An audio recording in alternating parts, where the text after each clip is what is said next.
देखो रिकॉर्डिंग का मैसेज क्या स्क्रीन शेयर है। Yes ma'am. ठीक है। अच्छा,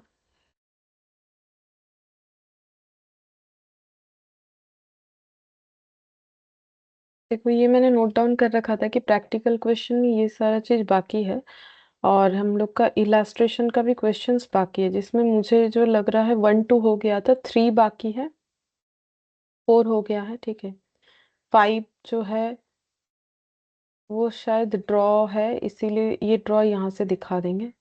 अच्छा, 6 नंबर भी ड्रॉ है। 7 7 8 ये हो गया है। 7 और 8 हो गया है। ठीक है। तो बीच का तो ड्रॉ ड्रॉ ही है। ठीक है, मैक्सिमम ड्रॉ है जो बाकी है, और एक थर्ड नंबर वाला वो कर लेंगे। पहले इलास्ट्रेशन 9 कर लेते हैं। 9 10 11 12 13 ये सब कर लेते हैं, ये सब इम्पोर्टेंट ज्यादा है। उसके बाद जो है वो छोटा छोटा क्वेश्चंस देखते हैं। ठीक है। तो सबसे पहले इलास्ट्रेशन 9, इसमें क्या बोला है देखो। बोला है कि बाई,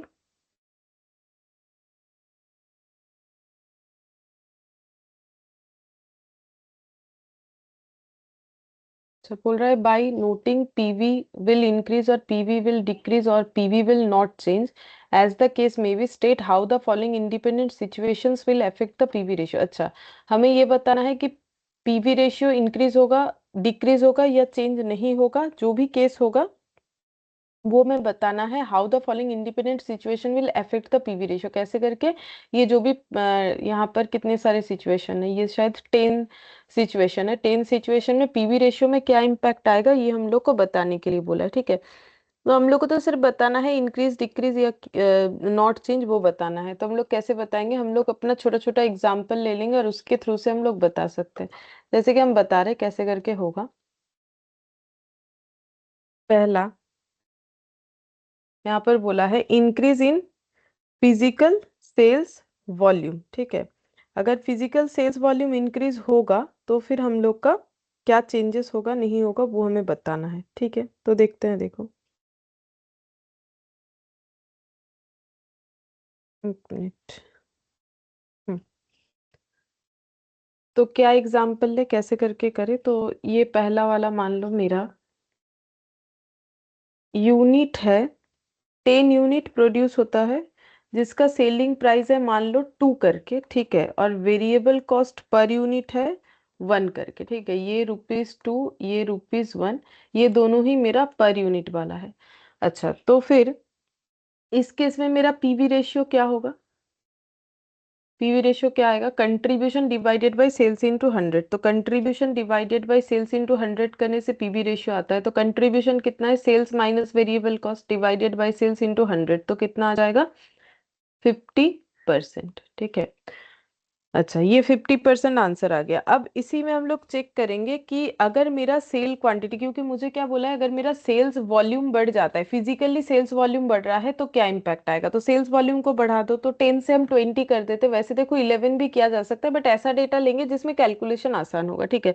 तो मुझे सिर्फ सेल्स वॉल्यूम बढ़ाने बोला है, ना तो सेल प्राइस ना तो वेरिएबल कॉस्ट। तो इसका मतलब ये भी एज इट इज रहेगा, ये भी एज इट इज रहेगा। तो इस केस में मेरा पीवी रेशियो कितना होगा, वही कंट्रीब्यूशन बाय सेल्स इंटू 100। तो 2 - 1/2 इंटू 100, तो ये हो जाएगा 50%। तो बोलो आंसर क्या होगा, कि अगर मेरा मतलब आंसर क्या निकल के आया। अगर फिजिकली सिर्फ सेल्स वॉल्यूम इंक्रीज हो रहा है तो पीवी रेशियो में चेंज कैसा है, नो चेंज या फिर इंक्रीज डिक्रीज, क्या हुआ।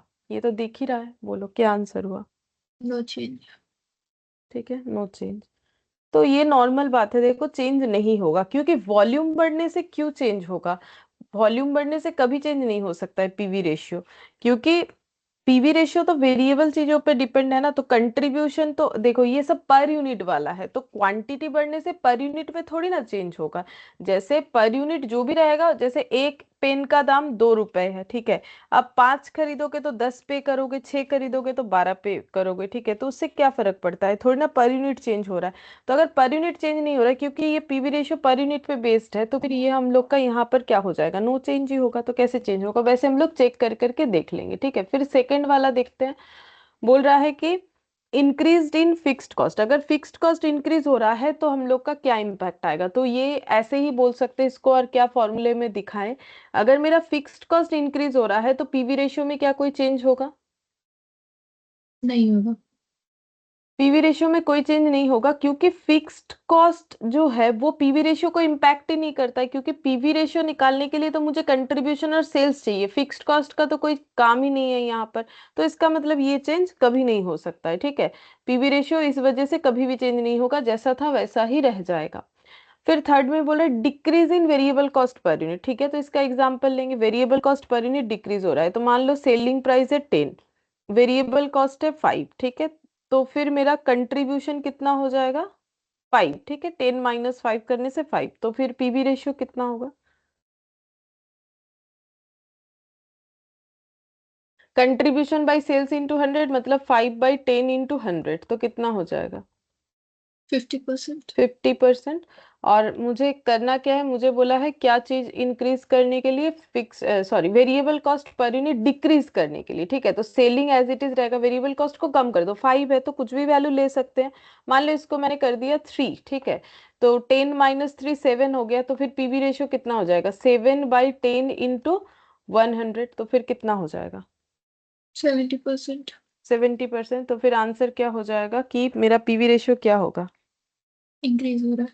पीवी रेशियो इंक्रीज हो जाएगा।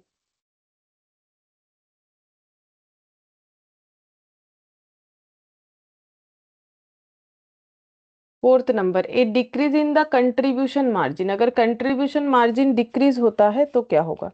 ठीक है, तो कैसे करके फाइंड आउट करेंगे? सेल्स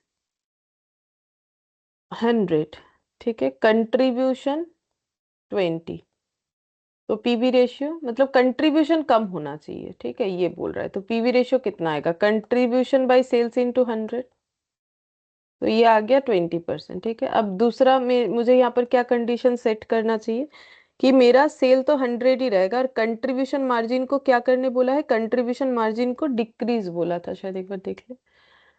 हाँ, डिक्रीज करने बोला है, तो ये 20 को डिक्रीज करना है, तो कितने से डिक्रीज करें? कुछ भी कर सकते हैं, इसको 15 कर देते हैं, ठीक है। तो 15/100 इंटू 100 कितना आ जाएगा? 15%। तो फिर पीवी रेशियो में क्या इम्पैक्ट आएगा? कंट्रीब्यूशन कम हो गया तो पीवी रेशियो में क्या इम्पैक्ट आएगा? डिक्रीज हो रहा डिक्रीज। डिक्रीज होगा, ठीक है। और ये सब देखो लॉजिक है ना, क्योंकि मेरा कंट्रीब्यूशन पीवी रेशियो के फॉर्मूले में कंट्रीब्यूशन बाय सेल्स इंटू, तो अगर मेरा कंट्रीब्यूशन कम होने लगा है बिजनेस में तो पीवी रेशियो का परसेंटेज भी कम होगा। तो ये पहला 3 वाला और ये 4 वाला सेम कंसेप्ट है। यहाँ पर मुझे वेरिएबल कॉस्ट को कम ज्यादा करने बोला था, तो वेरिएबल कॉस्ट भी कम होने से तो कंट्रीब्यूशन कम हो जाएगा, सॉरी बढ़ जाएगा, ठीक है। वेरिएबल कॉस्ट कम होने से कंट्रीब्यूशन बढ़ जाएगा, कॉस्ट कम हुआ तो फिर कंट्रीब्यूशन तो एक प्रॉफिट जैसा हो गया ना, तो वो बढ़ेगा, तो इसीलिए पीवी रेशियो इंक्रीज हुआ। और यहाँ पर जस्ट उसका ऑपोजिट, कंट्रीब्यूशन कम हो गया। तो कंट्रीब्यूशन कम कैसे हुआ? क्योंकि या तो मेरा कॉस्ट बढ़ गया होगा या तो सेल वैल्यू कम हो गया होगा। मैंने यहाँ पर सेल को फिक्स रखा है, वो 100 रखा है ये समझाने के लिए, लेकिन मुझे तो सेल में कोई चेंजेस नहीं बोला है। कंट्रीब्यूशन कैसे चेंज हुआ है वो मुझे नहीं बोला है, मतलब because of variable cost increase या फिर सेलिंग प्राइस डिक्रीज, ये तो मुझे नहीं बोला है। इसीलिए मैंने सेल को फिक्स रख के किया है, तो इसका मतलब फिर वेरिएबल कॉस्ट में ही चेंज हुआ होगा, तभी जाके ये कंसेप्ट यहाँ पर लागू हो पाएगा, है ना। क्योंकि हमें तो बोला नहीं है कि सेल में कोई चेंजेस हुआ है, तो हम लोगों को कंट्रीब्यूशन डिक्रीज हुआ है ये बोला है, तो हम लोगों ने वही किया है। अच्छा, फिर fifth number, N increase in selling price per unit, selling price per unit increase अगर हो जाता है, ठीक है।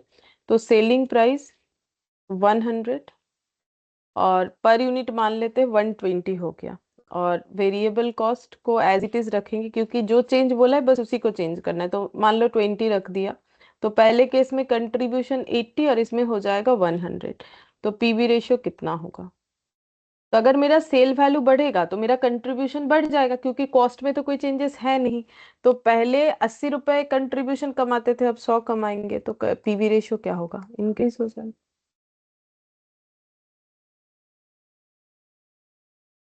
100/120 इंटू 100 कितना आ रहा है ये वाला?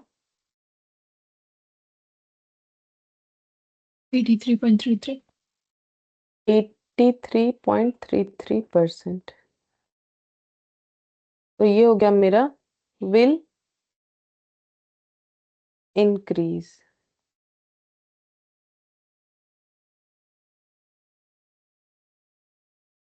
पीवी रेशियो इंक्रीज हो गया, नॉर्मल बात है। अगर मेरा वेरिएबल कॉस्ट सॉरी या अगर मेरा सेल प्राइस बढ़ेगा और वेरिएबल कॉस्ट में कोई चेंजेस नहीं है तो फिर कंट्रीब्यूशन का अमाउंट बढ़ जाएगा, ठीक है। और कंट्रीब्यूशन बढ़ने से ही पीवी रेशियो बढ़ेगा।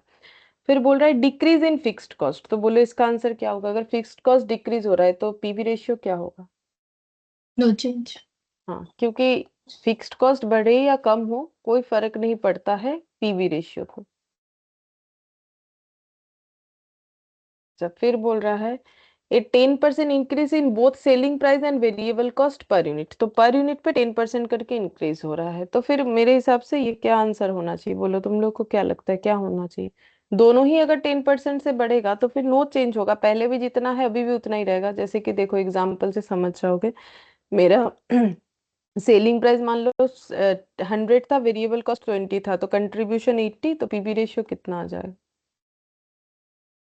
Contribution by sales into 100, 80%। अब सेलिंग प्राइस 10% बढ़ाओ तो 100 का 10%, 110, और 20 का 10%, 2 रुपए यानी 22, ठीक है। तो कंट्रीब्यूशन कितना हो जाएगा? 88। तो 88 डिवाइडेड बाई 110 इंटू 100 कितना हो रहा है? 78। 78। 80%। 80% ही हो रहा है, उतना ही होना चाहिए, 80% ही हो रहा है। तो नो चेंज, ठीक है। अगर सेम रेशियो में इंक्रीज हो रहा है, अगर डिक्रीज भी होता तो भी चेंज नहीं होता, ठीक है। वो अच्छा, 78 होगा, 88 में। 88 है ना? ठीक है मैम, 110 है। मैं 100 लेके हाँ पढ़ूंगी। हाँ, 110 है तो 11 से कैंसिल आउट होके 8 हो जाएगा, 80% हो जाएगा। अच्छा, फिर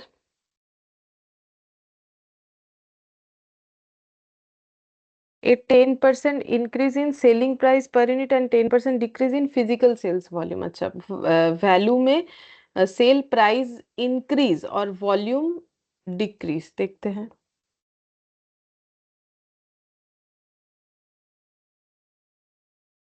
यूनिट भी तो बनाना पड़ेगा।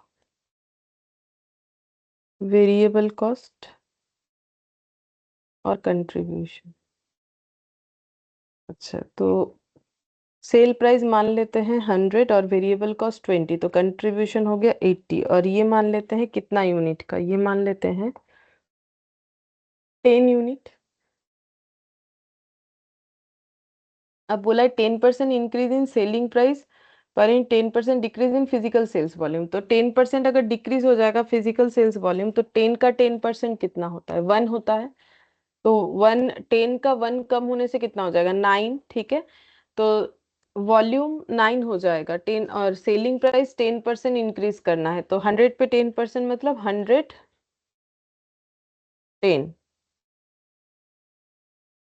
ठीक है। और वेरिएबल कॉस्ट में कोई चेंजेस नहीं है, तो फिर कंट्रीब्यूशन 110 माइनस 20 कितना हो जाएगा? 90। अच्छा, यहाँ लेकिन पर यूनिट बोला है, ये चीज सोचने वाला है। 10% increase in selling price per unit, तो मुझे सेलिंग प्राइस पर यूनिट पता करना पड़ेगा। तो ये 10 यूनिट का 100 है तो पर यूनिट कितना निकला होगा फिर? और मैंने तो ऐसे ही लिख दिया, हम पूछ रहे हैं क्योंकि मुझे पर यूनिट में चेंज करना है ना, कि अगर 10 यूनिट का सेलिंग प्राइस 100 है तो पर यूनिट का कितना करके है? 10। 10, ठीक है। इस बेसिस पे करना पड़ेगा। अब बोला है कि 10% increase in selling price per unit, तो 10 का 10% इंक्रीज होने का मतलब सेलिंग प्राइस पर यूनिट कितना हो जाएगा? Eight the rate 11। 11 हो जाएगा। तो एट द रेट 11 करके हमें रेट निकालना पड़ेगा, ठीक है। एट द रेट ऑफ 11 करके, ठीक है। अब यहाँ पर decrease in physical sales volume बोला है 10%, तो फिर 10 का 10 करके 100, तो 9 यूनिट, 10% डिक्रीज होने से 9 होगा, तो 9 का 11 करके कितना हो जाएगा सेलिंग प्राइस? 99। 99, ठीक है। यहाँ पर ऐसे करना पड़ेगा ना, क्योंकि मुझे पर यूनिट में चेंज दिखाने बोला है, तो हम टोटल में कैसे दिखा सकते, नहीं दिखा सकते। वेरिएबल कॉस्ट मुझे कुछ नहीं बोला है, तो एज इट इज रहेगा। तो वेरिएबल कॉस्ट भी 10 यूनिट का 20, यानी एट द रेट ऑफ कितना करके, 2 रुपए करके, तभी तो 10 × 2 20 हो जाएगा। और ये 2 रुपए करके 9 यूनिट का फिर कितना आ जाएगा? 18। 18, ठीक है। अब यहाँ पर फिर कंट्रीब्यूशन कितना आ जाएगा 99 - 18 करने से? 81। 81। अब यहाँ पर पीवी रेशियो निकालेंगे, contribution divided by sales into 100, 80%। और ये वाला करके देखना पड़ेगा कितना हो रहा है। कंट्रीब्यूशन 81 × 99 × 100, 81.81। कितना हो रहा है? 81.81। 81.81। अच्छा, तो फिर क्या हुआ? 80 से 81 हो गया, तो विल इंक्रीज। इंक्रीज।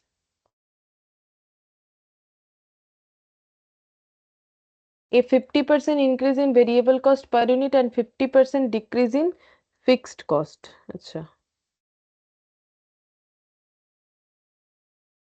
तो फिक्स्ड कॉस्ट का तो कोई इम्पैक्ट नहीं आएगा, ठीक है। बाकी बचा इसका बात, क्या बोलते हैं, वेरिएबल कॉस्ट का बात, तो वो देख रहे हैं, देखो कैसे होगा। Selling price, variable cost, contribution. Selling price 100, variable cost 20, तो ये हो जाएगा 80। अच्छा, फिर यहाँ पर 50% इंक्रीज इन वेरिएबल कॉस्ट। अच्छा, तो ये 100 ही रखते, 50% वेरिएबल कॉस्ट इंक्रीज होगा, तो 20 का 50% कितना होता है? 10, 20 + 10 कितना हो जाएगा? 30। तो कंट्रीब्यूशन कितना हो जाएगा? 70। तो पीवी रेशियो कितना होगा? क्योंकि देखो फिक्स्ड कॉस्ट जो दिया है उसका तो इम्पैक्ट कुछ आएगा नहीं, तो वो तो हम लोग नहीं देखेंगे ना, क्योंकि पीवी रेशियो में कोई इम्पैक्ट नहीं आता है फिक्स्ड कॉस्ट का। तो इंटू 100, 80 होगा, सॉरी। तो ये हो जाएगा 80%, और ये हो जाएगा 70/100 × 100, 70%, ठीक है। तो फिर क्या हो जाएगा? Will decrease. डिक्रीज, ठीक है। अच्छा, और ये लास्ट है, increase in the angle of incidence, ये बताना है। Increase in angle of incidence, तो उसके लिए एंगल ऑफ इंसिडेंस क्या है वो थोड़ा सा समझना पड़ेगा। तो एंगल ऑफ इंसिडेंस एक्चुअली क्या है कि अगर हम लोग चीज़ों को ग्राफ में प्लॉट करते हैं तो एक एंगल निकल के आएगा, ठीक है। हम दिखा देते हैं हम लोग को एंगल ऑफ इंसिडेंस।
बाद में हम उसको लिखवा देंगे, अभी इस क्वेश्चन को कर लेंगे, इस वजह से हम दिखाना चाह रहे हैं, और कुछ नहीं। एंगल ऑफ इंसिडेंस, ताकि ये क्वेश्चन का कंप्लीशन हो जाए। ये देखो, एक चीज और भी देख लो, यहाँ पर किस तरीके से डिस्क्रिप्शन दिया है वो देना पड़ेगा। जैसे पहले वाले केस में बोला है ना, विल नॉट चेंज, जो पहला वाला केस था, पहला वाला केस क्या था देखो, पहले वाले केस में था increase in physical sales volume, तो बोला है the ratio of sales value and variable cost will remain same, ratio same ही रहेगा। तो ये देखो अच्छा हुआ, ये मैंने एक बार देख लिया। देखो तुम लोग को लिखना पड़ेगा, सिर्फ ये करके आने से नहीं होगा, क्योंकि देखो मेरा कंट्रीब्यूशन का वैल्यू और सेल्स का वैल्यू दोनों केसेस में सेम रह रहा है, 1/2 1/2 रेशियो दोनों केसेस, जब रेशियो सेम है तो आंसर भी सेम आएगा, इसीलिए चेंज नहीं होगा। फिक्स्ड कॉस्ट क्योंकि पीवी रेशियो पे इम्पैक्ट नहीं डालता है तो चेंज नहीं होगा, ये तो हम लोग बोल ही रहे हैं। फिर थर्ड नंबर वाले में क्या था देखो, यहाँ पर हमारा 10 10 5, हाँ हम लोग का वेरिएबल कॉस्ट कम हुआ था, तो वेरिएबल कॉस्ट कम होगा तो कंट्रीब्यूशन बढ़ेगा, तो पीवी रेशियो बढ़ेगा, तो वही लिखा हुआ होना चाहिए। देखो decrease in variable cost increase contribution, ठीक है वही, तो मार्जिन जो है वो बढ़ेगा तो पीवी रेशियो भी बढ़ेगा। फिर उसके बाद फोर्थ नंबर तो लिखना पड़ेगा, तो वही लिखा हुआ हम दिखा रहे। फोर्थ नंबर में देखो सेल मेरा बराबर था, कंट्रीब्यूशन कम हो गया, अगर कंट्रीब्यूशन कम होगा तो पीवी रेशियो भी कम होगा, तो वही चीज लिखा है, decrease in contribution PV ratio को कम करेगा। फिर फिफ्थ नंबर में हम लोग का आंसर आया विल इंक्रीज, तो उसमें क्या था देखो, हम लोग को बोला था कि सेलिंग प्राइस पर यूनिट बढ़ा है, तो सेलिंग प्राइस बढ़ेगा और कॉस्ट अगर फिक्स्ड है, चेंज नहीं हुआ है वेरिएबल कॉस्ट, तो कंट्रीब्यूशन बढ़ेगा, कंट्रीब्यूशन बढ़ेगा तो पीवी रेशियो भी बढ़ेगा। तो increase in selling price per unit increase the contribution margin पर unit and the PV ratio, ठीक है। फिर सिक्स्थ नंबर में देखते हैं क्या बोला है। सिक्स्थ नंबर में वो फिक्स्ड कॉस्ट डिक्रीज का बात था, तो फिक्स्ड कॉस्ट क्योंकि कंसिडर होता ही नहीं है तो विल नॉट चेंज, ठीक है। फिर उसके बाद सेवेंथ नंबर का देखते हैं, इसमें भी चेंज नहीं हुआ, क्यों नहीं हुआ, क्योंकि इसमें हम लोग का दोनों ही 10 10% से इंक्रीज हुआ था। ये देखो the increase in selling price and variable cost by the same ratio 10 10% will not change PV ratio, ठीक है ये चीज। अच्छा फिर यहाँ पर एट्थ नंबर का देखते हैं। एट्थ नंबर में मेरा क्या आया, हम लोग का आया विल इंक्रीज, क्यों इंक्रीज हुआ, क्योंकि हम लोग का सेलिंग प्राइस जो है वो एट द रेट ऑफ 11 हो गया, सेलिंग प्राइस बढ़ गया, variable cost per unit as it is रहा, तो फिर कंट्रीब्यूशन का क्वांटिटी बढ़ जाएगा, क्योंकि मेरा सेल वैल्यू बढ़ गया है लेकिन मेरा खर्चा उतना ही होता है प्रोडक्ट को बनाने का, तो कंट्रीब्यूशन बढ़ेगा, कंट्रीब्यूशन बढ़ेगा तो पीवी रेशियो बढ़ेगा। तो ये देखो the increase in selling price will increase in contribution margin but the change in the sales volume in any direction will not effect PV ratio, this increase in selling price with decrease in sales volume will increase the PV ratio. तो यहाँ पर बोला है देखो increase in selling price जो है वो contribution margin को बढ़ाता है, but change in the sales volume in any direction will not, but अगर सिर्फ सेल्स वॉल्यूम में इंपैक्ट आता है तो उससे कोई इंपैक्ट नहीं आएगा। सेल्स वॉल्यूम के चेंज होने से यहाँ पर ये चेंज नहीं हुआ है, ये चेंज इसलिए हुआ है क्योंकि हमारा सेलिंग प्राइस पर यूनिट में चेंजेस हुआ है, ठीक है इस वजह से।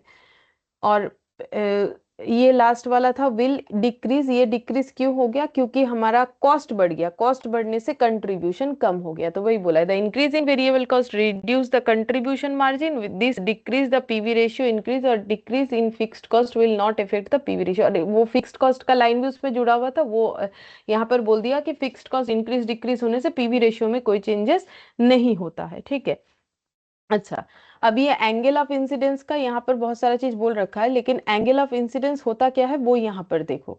एंगल ऑफ इंसिडेंस क्या है, बोल रहा है कि अगर हम लोग ये ड्रॉ देखो, ये ड्रॉ जो है ये ड्रॉ बना हुआ है, यहाँ पर ब्रेक इवन सेल्स है, अगर तुम लोग इसको देखोगे, ये देखो ये ब्रेक इवन सेल्स है, ब्रेक इवन सेल्स मतलब नो प्रॉफिट नो लॉस, जब मैंने ब्रेक इवन सेल्स लिखवाया मैंने भी इस तरीके का एक ड्रॉ करके दिखाया था, तो इसके नीचे जो है मेरा लॉस है, ठीक है। ब्रेक इवन सेल्स को जैसे ही हम लोग क्रॉस करते जाते हैं धीरे धीरे हमें प्रॉफिट मिलना स्टार्ट होता है, तो ये प्रॉफिट एरिया है, तो यहाँ पर देखो लिखा हुआ है प्रॉफिट एरिया, यहाँ पर देखो लिखा हुआ है लॉस एरिया, ये लिखा हुआ है ब्रेक इवन पॉइंट, ठीक है। अच्छा अब मार्जिन ऑफ सेफ्टी देखो क्या दिया हुआ है, तो देखो जैसे ही ब्रेक इवन पार करके जाएंगे तो मेरे पास प्रॉफिट दिखेगा, तो जब प्रॉफिट दिखना स्टार्ट हो गया तो ये मेरा मार्जिन ऑफ सेफ्टी हो गया, ये मेरा मार्जिन ऑफ सेफ्टी, ठीक है। और ये जो लाइन है ये मेरा फिक्स्ड कॉस्ट का लाइन है, ठीक है। तो मेरा फिक्स्ड कॉस्ट कितना है, यहाँ से यहाँ तक पूरा मेरा फिक्स्ड कॉस्ट है, और ये जो लाइन है मेरा वेरिएबल कॉस्ट का है, मतलब तुम लोग इकोनॉमिक्स में जैसे ड्रॉ करते हो total cost, fixed cost, variable cost, just like वैसा ही है। ये देखो, ये देखो ये हम लोग का फिक्स्ड कॉस्ट लाइन, ठीक है। ये हम लोग का सेल्स लाइन, सेल्स धीरे धीरे धीरे धीरे धीरे धीरे धीरे धीरे इंक्रीज कर रहा है। ये हम लोग का ये जो लाइन है ये है हम लोग का टोटल कॉस्ट लाइन, ठीक है। ये टोटल कॉस्ट, ये फिक्स्ड कॉस्ट, तो यहाँ से यहाँ फिक्स्ड कॉस्ट, और ये पूरा अगर टोटल कॉस्ट, तो ये बीच वाला मेरा क्या हो गया वेरिएबल कॉस्ट, ये फिक्स्ड कॉस्ट, ये वेरिएबल कॉस्ट। ये ब्रेक इवन निकल के आया, ब्रेक इवन के बाद से ही हमारा क्या स्टार्ट होता है मार्जिन ऑफ सेफ्टी, ठीक है। अब हमें क्या चाहिए, हमें चाहिए कि एंगल ऑफ इंसिडेंस। तो देखो, जब ब्रेक इवन पॉइंट के बाद हम लोग जो है प्रॉफिट अर्न करना स्टार्ट करते हैं, तो ड्रॉ में यहाँ हमें एक एंगल दिखेगा। तो इसको कैसे एक्सप्लेन किया है, बोल रहे the angle is formed by the intersection of sales line and total cost. तो वही देखो, ये रहा सेल्स लाइन, मैंने अभी दिखाया ना तुम लोग को, ये सेल्स लाइन, और ये टोटल कॉस्ट लाइन, ये वाला, ठीक है, ये वाला टोटल कॉस्ट लाइन, ये लिखा हुआ है। तो टोटल कॉस्ट लाइन और सेल्स लाइन जहां एक दूसरे को इंटरसेक्ट कर रहा है, वहां जो एंगल बनता है उसको, the angle at the break even point, break even point के बाद से जो एंगल बनना स्टार्ट होता है उसको हम लोग बोलते हैं angle of incidence. This angle shows the rate at which profit is earned once the break even point reach. Break even point reach होने के बाद ये एंगल के ऊपर डिपेंड करता है, ये एंगल हमें जितना दिख रहा है, ये वाला, ठीक है, ये एंगल हमें जितना दिख रहा है उसके ऊपर डिपेंड करता है हमारा प्रॉफिट कैसे है, ये एंगल, ठीक है। तो प्रॉफिट हम लोग का किस रेशियो में अर्न हो रहा है या फिर क्या रेट है, the wider the angle greater is the rate of earning profit. A large angle of incidence with A high margin of safety indicates extremely favourable position, ठीक है। तो एंगल जितना बड़ा होगा उससे ये पता चलेगा कि हमारा प्रॉफिट उतना ज्यादा है, ठीक है। तो बस इतना हमें समझने के लिए काफी है हमारे क्वेश्चन के लिए। तो क्वेश्चन में यहाँ पर बोला है कि एंगल ऑफ इंसिडेंस, तो इतना समझ में आ रहा है कि एंगल ऑफ, ये लिखवाएंगे जब थ्योरी बाकी जो कुछ पॉइंट है लिखवाएंगे तब। तो एंगल ऑफ इंसिडेंस बड़ा होने का मतलब है प्रॉफिट एरिया मेरा बड़ा है, कम होने का मतलब कम है। अब यहाँ पर देखो क्वेश्चन क्या दिया था, क्वेश्चन हम लोग को दिया था, क्वेश्चन यहाँ पर है, हाँ, N increase in the angle of incidence. तो बोलो अगर एंगल ऑफ इंसिडेंस इंक्रीज कर रहा है तो मेरा पीवी रेशियो में क्या इंपैक्ट आएगा। तो एंगल ऑफ इंसिडेंस बढ़ने का मतलब प्रॉफिट बढ़ रहा है, अगर प्रॉफिट बढ़ेगा तो मेरा जो पीवी रेशियो है उसमें क्या इंपैक्ट आएगा, बोलो क्या लगता है। प्रॉफिट बढ़ने का मतलब क्या है, सेल्स माइनस वेरिएबल कॉस्ट, जो कंट्रीब्यूशन आएगा माइनस फिक्स्ड कॉस्ट, तो उसके बाद ही तो प्रॉफिट आ रहा है। तो प्रॉफिट कब ज्यादा होगा, जब मेरा कंट्रीब्यूशन इतना होगा कि हम फिक्स्ड कॉस्ट पे कर पा रहे हैं, उसके बाद मेरे पास अगर कुछ नहीं बच रहा है ब्रेक इवन, अगर उसके बाद बच रहा है तो प्रॉफिट। तो बचता कब है, जब कंट्रीब्यूशन इतना हो कि फिक्स्ड कॉस्ट पे करने के बाद भी कुछ हमारे पास रह जाए। तो इसका मतलब प्रॉफिट बढ़ने का मतलब क्या है, कंट्रीब्यूशन में क्या इंपैक्ट आ रहा है, तभी तो पता चल जाएगा कि पीवी रेशियो में क्या इंपैक्ट आएगा। ডিক্রিজ আর এবার বলো কথাটা না কেটে গেল, ডিক্রিজ কেন ডিক্রিজ মনে হলো। अगर इंक्रीज हो रहा है एंगल ऑफ इंसिडेंस तो जितना बड़ा होगा प्रॉफिट उतना ज्यादा होगा, ऐसे ही तो क्वेश्चन, अब ऐसे ही तो हम लोगों ने अभी थ्योरी देखा कि एंगल ऑफ इंसिडेंस जितना बड़ा है उतना ज्यादा प्रॉफिट है, हमें ये बता रहा है। तो प्रॉफिट कब बढ़ेगा, जब कंट्रीब्यूशन बढ़ेगा। मेरा कंट्रीब्यूशन है मान लो 10 रुपए, मेरा फिक्स्ड कॉस्ट भी है 10 रुपए, तो मेरा प्रॉफिट 0, मेरा कंट्रीब्यूशन मान लो 12 रुपए, फिक्स्ड कॉस्ट 10, तो मेरा प्रॉफिट 2, मेरा कंट्रीब्यूशन मान लो 15, मेरा फिक्स्ड कॉस्ट तो चेंज नहीं होगा 5। तो मेरा यहाँ कंट्रीब्यूशन जैसे जैसे बढ़ेगा मेरा प्रॉफिट बढ़ता जाएगा। तो अगर कंट्रीब्यूशन बढ़ता जाएगा तो पीवी रेशियो में क्या इम्पैक्ट आएगा। ইনক্রিজ हम्म। अब इसका देखो ना, इसका तुम लोग अगर निकालोगे पीवी रेशियो तो जितना आएगा 12 के केस में ज्यादा, 15 के केस में और भी ज्यादा आएगा ना। नहीं समझ में आया या समझ में आया अब।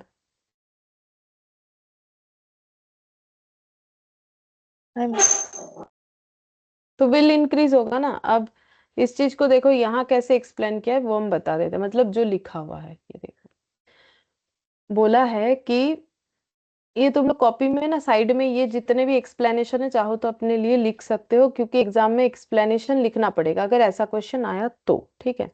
Angle of incidence represent the rate of profit earning, ठीक है। तो एंगल ऑफ इंसिडेंस हमें क्या बताता है, एंगल जितना बड़ा है उतना मेरा रेट ऑफ प्रॉफिट है, ठीक है। तो जितना कम उतना कम, इसका मतलब रेट ऑफ प्रॉफिट कम, ज्यादा तो रेट ऑफ प्रॉफिट ज्यादा। After reaching the break even point, break even point में पहुंचने के बाद ही तो प्रॉफिट अर्न होता दिखता है हमें, उसके पहले तो प्रॉफिट अर्न हो रहा है ऐसा नहीं दिखेगा, उसके पहले हमें क्या दिखेगा, लॉस ही लॉस, ठीक है। फिर ब्रेक इवन में नो प्रॉफिट नो लॉस, फिर प्रॉफिट। तो बोल रहा है कि increase in angle of incidence means increase in the rate of profit earning, which is nothing but the PV ratio that contributes towards the profitability after recovering the fixed cost. वही मैंने अभी समझाया कि fixed cost recover करने के बाद अगर मेरे पास कुछ बच रहा है वही तो profit होता है। तो कंट्रीब्यूशन अगर मेरे पास ज्यादा हो रहा है तो ही ये चीज पॉसिबल है। तो अगर कंट्रीब्यूशन बढ़ जाएगा तो इसका मतलब मेरा पीवी रेशियो भी इंक्रीज होगा। तो वही चीज यहाँ पर लिखा है कि कहाँ चला गया, in rate of earning which is nothing but the PV ratio that contributes towards the profitability. तो प्रॉफिटेबिलिटी में कौन कंट्रीब्यूट करता है, contribution after recovering the fixed cost. तो वही चीज बोला है। अच्छा, अब हम लोग नेक्स्ट वाले क्वेश्चन में आ जाते हैं। तो इसका मतलब इसका विल इंक्रीज हो गया। तो ये वाला क्वेश्चन जैसे कि हम बोल रहे थे कंप्लीट हो गया, वैसे एंगल ऑफ इंसिडेंस बाद में लिखवा देंगे। फिर इलास्ट्रेशन 10, इसमें बोला है कि इसमें हमें अपॉर्चुनिटी कॉस्ट निकालने के लिए बोला है। ठीक है, तो हम सिखा देते कैसे होगा। वैसे अपॉर्चुनिटी कॉस्ट कैसे निकाला जाता है हम लोग किसी एक चैप्टर में पढ़ चुके हैं, मुझे जितना लग रहा है एक्टिविटी बेस्ड कॉस्टिंग या किसी एक चैप्टर में था जहां पर हम लोगों ने पढ़ा था एक्टिविटी, या फिर ओवर एट कहाँ था मुझे याद नहीं आ रहा है, बट पढ़ा हुआ है अपॉर्चुनिटी कॉस्ट। तो इलास्ट्रेशन पहले समझा देते हैं कि अपॉर्चुनिटी कॉस्ट क्या होता है।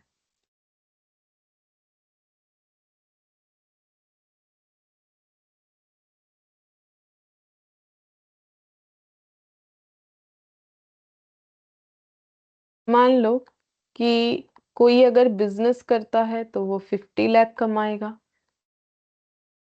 कोई अगर जॉब करता है तो वो 30 लाख कमा लेगा। ठीक है, और कोई अगर टीचर है तो वो 15 लाख कमाएगा। ठीक है। अच्छा, तो अपॉर्चुनिटी कॉस्ट मेरा क्या होगा। अपॉर्चुनिटी कॉस्ट मतलब अगर हम बिजनेस करने का सोच रहे हैं तो हम दो चीज लॉस करेंगे, एक जॉब और एक जो है टीचर के इनकम या जॉब से होने वाला इनकम। ठीक है, तो अपॉर्चुनिटी कॉस्ट वही है कि जो हम लॉस कर रहे हैं, लेकिन अगर मेरा लॉस में ऑल मतलब दो ऑप्शन है या दो से ज्यादा है, तो मोर देन वन ऑप्शन अगर होता है तो हाईएस्ट जो लॉस है वो ऑप्शन को हम लोग अपॉर्चुनिटी कॉस्ट बोलते हैं। तो यहाँ पर हम लोग दो ऑप्शन लॉस कर रहे, जॉब और टीचर वाला। तो जिसमें हाईएस्ट वैल्यू किस में है, जॉब में, तो फिर मेरा अपॉर्चुनिटी कॉस्ट इस केस में क्या हो जाएगा, 30 लाख। ठीक है, ये हो गया। अच्छा, अब अपॉर्चुनिटी कॉस्ट निकालेंगे। अगर हम लोग जॉब करने का सोच रहे हैं तो जॉब करेंगे तो उस केस में हम लोग बिजनेस भी नहीं करेंगे, टीचर वाला काम भी नहीं करेंगे। तो फिर मेरा अपॉर्चुनिटी कॉस्ट क्या हो जाएगा, बोलो। ये तो सीखा है, जो लूज कर रहे हैं। हाँ बोलो।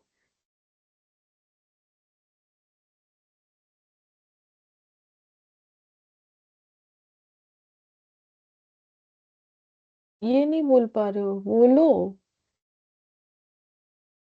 बिजनेस अगर कर रहे हैं तो ये दो चीज नहीं कर रहे हैं, तो ये लॉस में जो हाईएस्ट है वो अपॉर्चुनिटी कॉस्ट होगा 30 लाख। अब इसमें क्या सिखाए हम।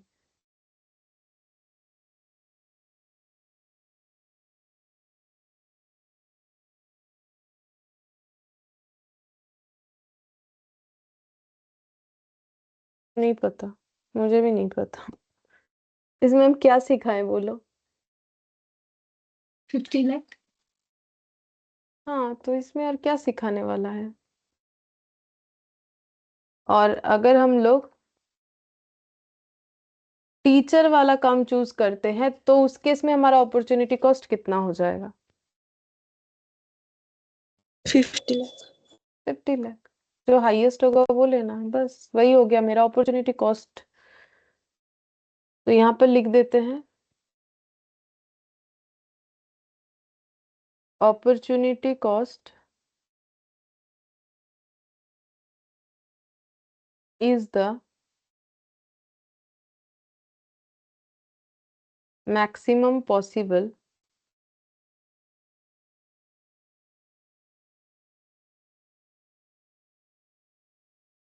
contribution foregone by not producing alternative product.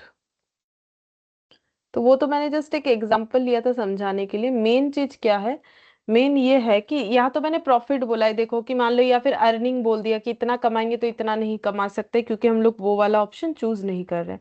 और एक्चुअली में इसको अगर डेफिनेशन के साथ बोला जाए तो opportunity cost is the maximum possible contribution foregone, जो कंट्रीब्यूशन हम लोग नहीं ले पाएंगे, हमारे से छूट जाएगा, क्योंकि हम लोग वो वाला प्रोडक्ट नहीं बना रहे हैं। ठीक है, तो मैक्सिमम पॉसिबल कंट्रीब्यूशन, जैसे दो तीन प्रोडक्ट बना रहे हैं, ठीक है, ए बी सी बनाते थे, अब हम लोग सोच रहे ए बनाएंगे बी सी नहीं बनाएंगे, तो मेरा अपॉर्चुनिटी कॉस्ट क्या होगा, क्योंकि हम कुछ तो छोड़ रहे हैं, तो मेरा अपॉर्चुनिटी कॉस्ट होगा। तो बी और सी में जो हाईएस्ट कंट्रीब्यूशन देगा वही मेरा मेरा अपॉर्चुनिटी कॉस्ट होगा। बस यही सिंपल चीज करना।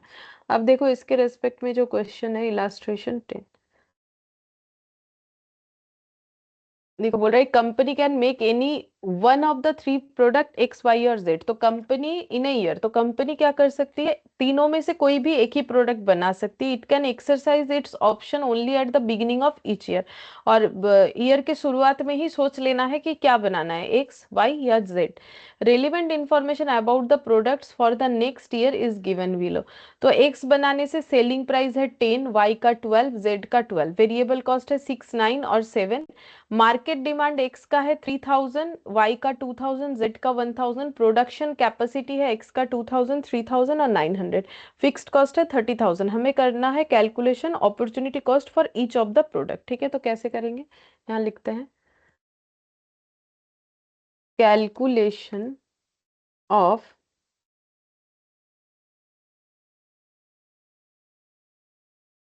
Opportunity cost.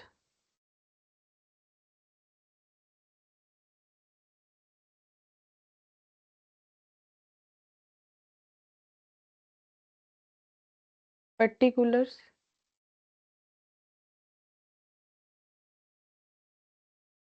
X Y Z. अच्छा, सेलिंग प्राइस पर यूनिट, देखो हमें क्या फाइंड आउट करना पड़ेगा, कंट्रीब्यूशन। ठीक है, तो कंट्रीब्यूशन कैसे निकालेंगे, सेल्स माइनस वेरिएबल कॉस्ट करके। तो सेलिंग प्राइस पर यूनिट हमें दिया हुआ है सभी प्रोडक्ट का, 10, 12, 12, 10, 12 और 12 पर यूनिट रुपीस। ठीक है, फिर वेरिएबल कॉस्ट पर यूनिट 6, 9, 7, 6, 9 और 7। तो कंट्रीब्यूशन कितना हो जा रहा है,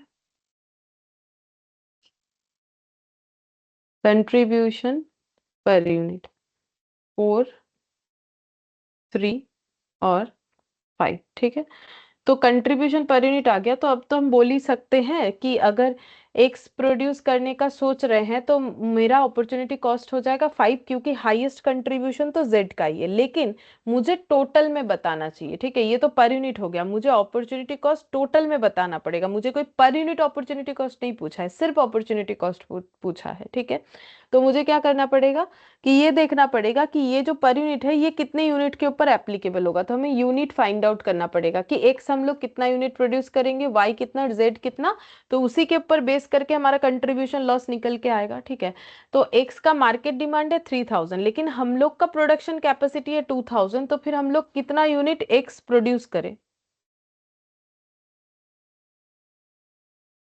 बोलो। अगर मार्केट में 3000 का डिमांड है, हाँ बोलो।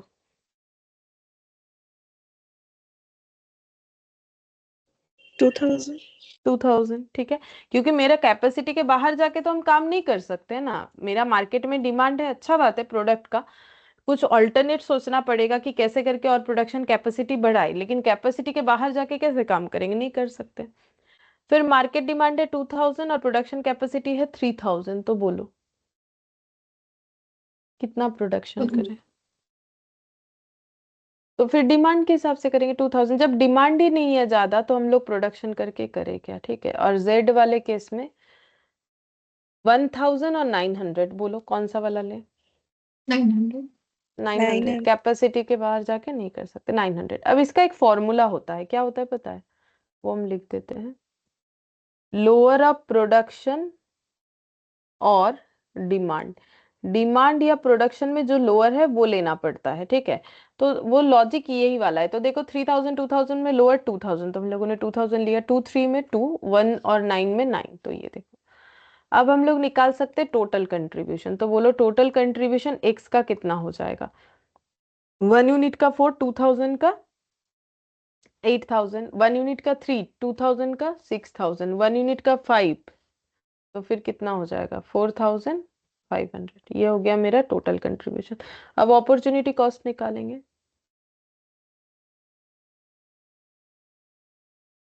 तो अपॉर्चुनिटी कॉस्ट कैसे निकलेगा। अगर हम एक्स प्रोड्यूस करना चाहते हैं तो हम वाई जेड नहीं करेंगे, तो वाई जेड नहीं करने पे मेरा जो कंट्रीब्यूशन लॉस होगा वो 6000 और 4500 है, मुझे हाईएस्ट वाला लेना पड़ेगा। तो कितना लिखे। 6000. हम्म। फिर नेक्स्ट बोलो वाई का अपॉर्चुनिटी कॉस्ट। 8000. 8000. हम्म। और जेड का, 8000. जेड का भी 8000, हाँ सही बात है। तो बस यही है अपॉर्चुनिटी कॉस्ट, आसान है, कुछ भी नहीं है इसमें ज्यादा मुश्किल, ठीक है। अच्छा, फिर ये 11 वाले पॉइंट में देखते हैं क्या बोल रहा है। बोल रहा है कि M K limited manufactures and sells a single product X whose selling price 40 और वेरिएबल कॉस्ट 16। तो एक कंपनी है जो कि एक ही प्रोडक्ट बनाती है एक्स, जिसका सेलिंग प्राइस और वेरिएबल कॉस्ट बता दिया। अब पॉइंट 1 और 2 कुछ बोल रखा है। If the fixed cost for the year 4,80,000 and the annual sales are 60%, sales are at 60% margin of safety. अच्छा, एनुअल सेल्स जो है वो मार्जिन ऑफ सेफ्टी उसका कितना है 60%। जैसे मार्जिन ऑफ सेफ्टी हो गया, ब्रेक इवन सेल्स हो गया, ये इसका जो परसेंटेज आता है जैसे कि 60%, तो 60/100, तो 60 क्या है मार्जिन ऑफ सेफ्टी और 100 क्या है सेल्स वैल्यू, ठीक है। तो annual sales are at 60% of margin of safety, मतलब जो एनुअल सेल्स है वहां पर मार्जिन ऑफ सेफ्टी मेरा 60% है, तो ये 60% मार्जिन ऑफ सेफ्टी बता रहा है। Calculate the rate of net return on sale. सबसे पहले हमें बोला है net return on sale, return on sale find out करने बोला है, assuming an income tax level of 40%। तो रिटर्न ऑन सेल का मतलब क्या हो जाएगा कि मुझे कितना रिटर्न मिला है आउट ऑफ सेल, ठीक है। और फिर मुझे टैक्स का भी एप्लीकेशन कर देना है, क्योंकि बोला है 40% टैक्स भी अप्लाई करना है, ठीक है। चलो कर सकते हैं। तो सबसे पहले मुझे सेल्स निकालना पड़ेगा, फिर उस पर रिटर्न निकालेंगे, फिर टैक्स लगा देंगे, ठीक है। तो कैसे करके निकालेंगे। देखो एक्चुअल सेल्स कैसे निकाले, आसान है। देखो मुझे मार्जिन ऑफ सेफ्टी क्वेश्चन बता रखा है 60%, ठीक है। अच्छा, तो अगर मार्जिन ऑफ सेफ्टी 60% है तो मुझे बोलो ब्रेक इवन पॉइंट कितना होगा, या ब्रेक इवन पॉइंट सेल्स कितना होगा।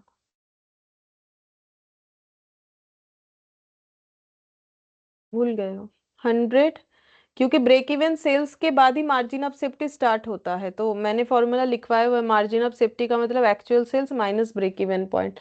तो फिर ब्रेक इवन पॉइंट मतलब हो जाएगा 100 माइनस 60%, ये मैंने बोला था, याद रखो हमेशा। और एक चीज भी बोला था, पीवी रेशियो और सीवी रेशियो, उसमें भी वैसा ही होता है। तो ये हो जाएगा मेरा ब्रेक इवन पॉइंट 40%, ठीक है।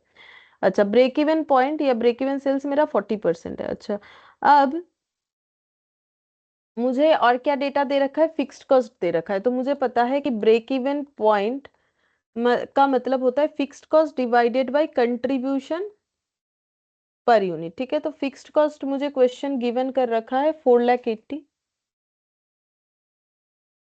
और contribution sales minus variable cost मतलब 40 माइनस 16, तो कितना आ जाएगा बीईपी बोलो।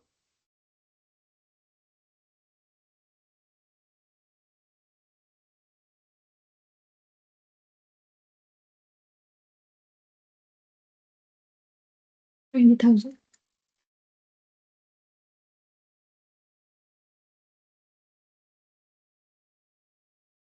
20,000, ठीक है, 20,000 यूनिट।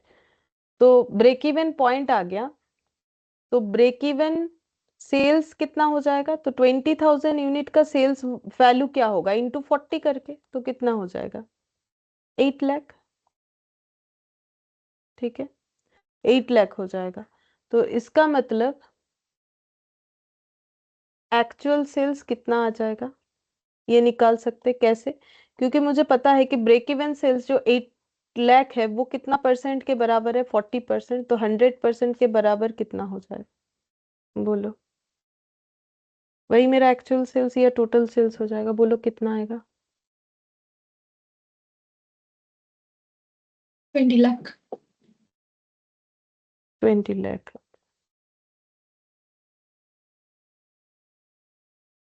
ठीक है। अच्छा, अब मुझे पूछा क्या था, calculate the rate of net return. ठीक है, तो रिटर्न निकाल लेते हैं।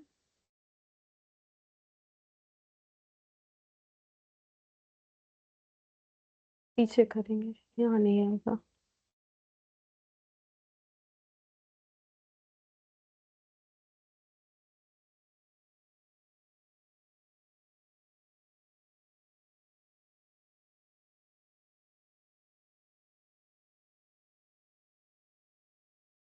कैलकुलेशन ऑफ नेट रिटर्न, तो सेल्स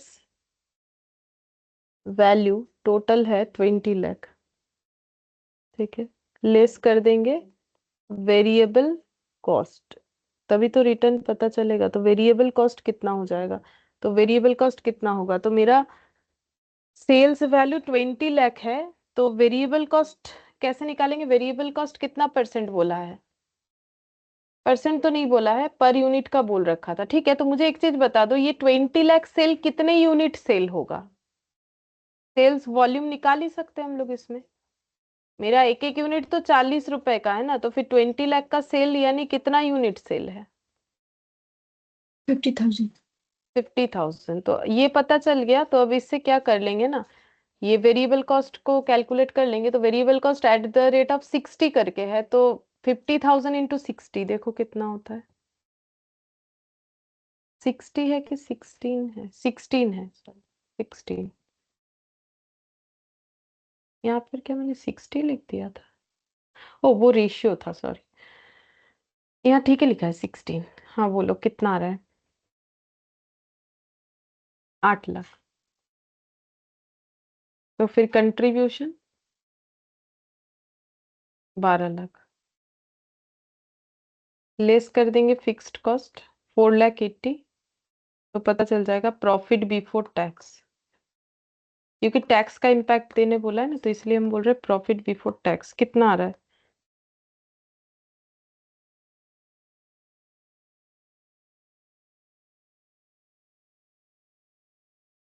7,20,000। 7 लाख 20, लेस कर देते हैं टैक्स 40% बोला है, तो 7 लाख 20 का 40% कितना होगा?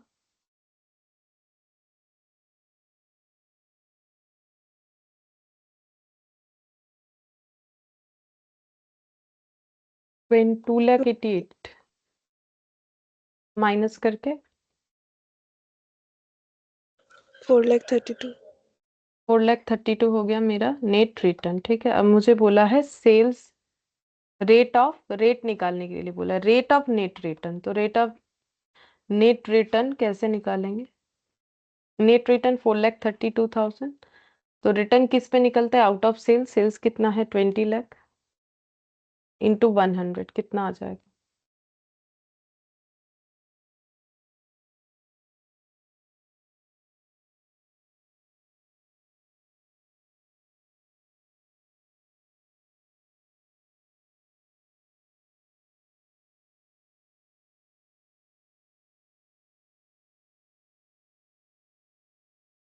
$21.6। 21.6%। ठीक है, यही निकालने बोला था पहले वाले क्वेश्चन में।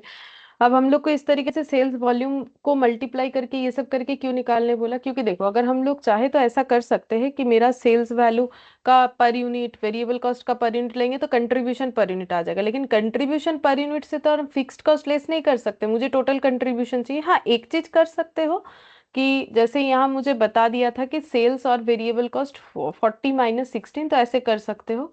ये 24 हो गया। अब 24 इंटू 50,000 कर दोगे तो 12 लाख आ जाएगा। उसके बाद सेम प्रोसेस में आना ही पड़ेगा, तो क्यों आधा अधूरा करे, तो इसीलिए मैंने पूरे में ही टोटल में निकाला ताकि नेट रिटर्न पता चले। नेट रिटर्न और रेट ऑफ रिटर्न भी निकल गया।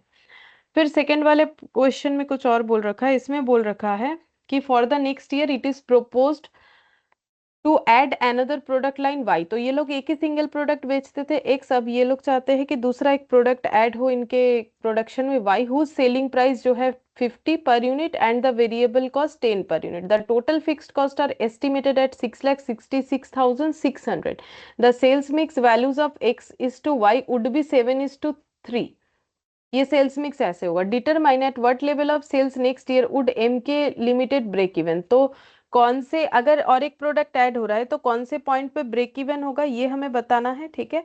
और दूसरा ये बताना है given separately for both X and Y the break even sales in rupees and quantities. तो हमें बीईपी और बीएस दोनों निकालना है, दोनों प्रोडक्ट के लिए अलग अलग, ठीक है।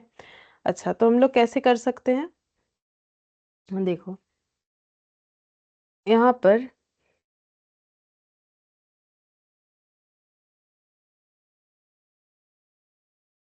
प्रोडक्ट पहले एक्स था, ठीक है, अब वाई भी जुड़ रहा है। सेल प्राइस 40 और 50। 40 पहले से यहाँ दिख रहा होगा, ठीक है, 40 और 50। वेरिएबल कॉस्ट 16 और यहाँ पर वेरिएबल कॉस्ट है 10। तो कंट्रीब्यूशन पर यूनिट ये तो 40 हो जाएगा और ये 30 और 30 और 6 माइनस हो जाने से 24 हो जाएगा, ठीक है।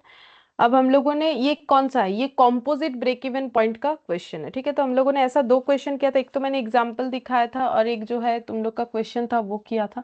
तो यहाँ सेल्स मिक्स बोल रखा है 7:3। तो यहाँ लिखते हैं सेल्स मिक्स बोल रखा है 7:3, ठीक है। अच्छा, तो अब हम लोग को कैलकुलेट करना है कंट्रीब्यूशन फॉर एक्स और कंट्रीब्यूशन फॉर वाई, ठीक है, ये दोनों निकालना है। या फिर वेटेड एवरेज कंट्रीब्यूशन निकाल के भी किया जा सकता है, या तो रेशियो से कर सकते हो या वेटेड एवरेज कंट्रीब्यूशन निकाल के भी किया जा सकता है। मैंने दोनों तरीके से तुम लोग को सिखाया हुआ है। अगर इस तरीके से करोगे तो भी जो आंसर आएगा, अगर वेटेज निकालोगे तो भी सेम आंसर ही आ जाएगा, ठीक है। अच्छा देखो, हम दोनों तरीके से निकाल देते हैं, अगर तुम लोग को याद नहीं है तो इसमें हो जाएगा 7/10 इंटू 24 और इसमें हो जाएगा 3/10 इंटू 40। तो यहाँ पर ये 40/10 4 इंटू 3 12 और ये हो जाएगा 24 इंटू 7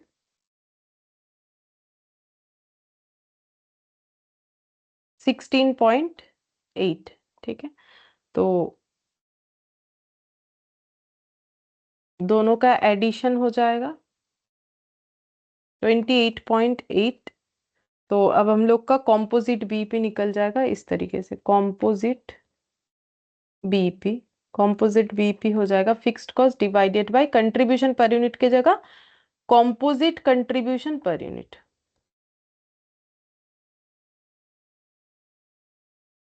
तो फिक्स्ड कॉस्ट कितना है, 6,66,600 दिया हुआ था क्वेश्चन में, ये रहा, ठीक है।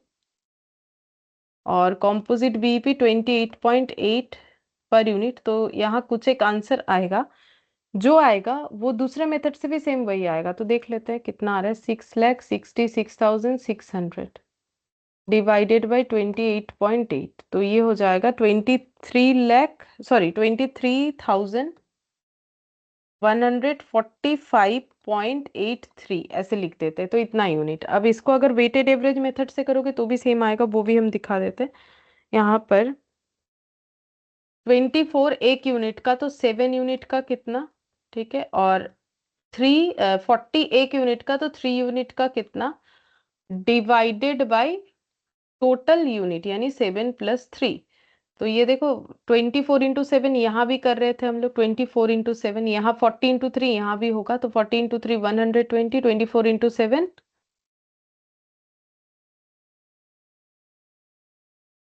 168 डिवाइडेड बाई 10। तो ये कितना हो जाएगा,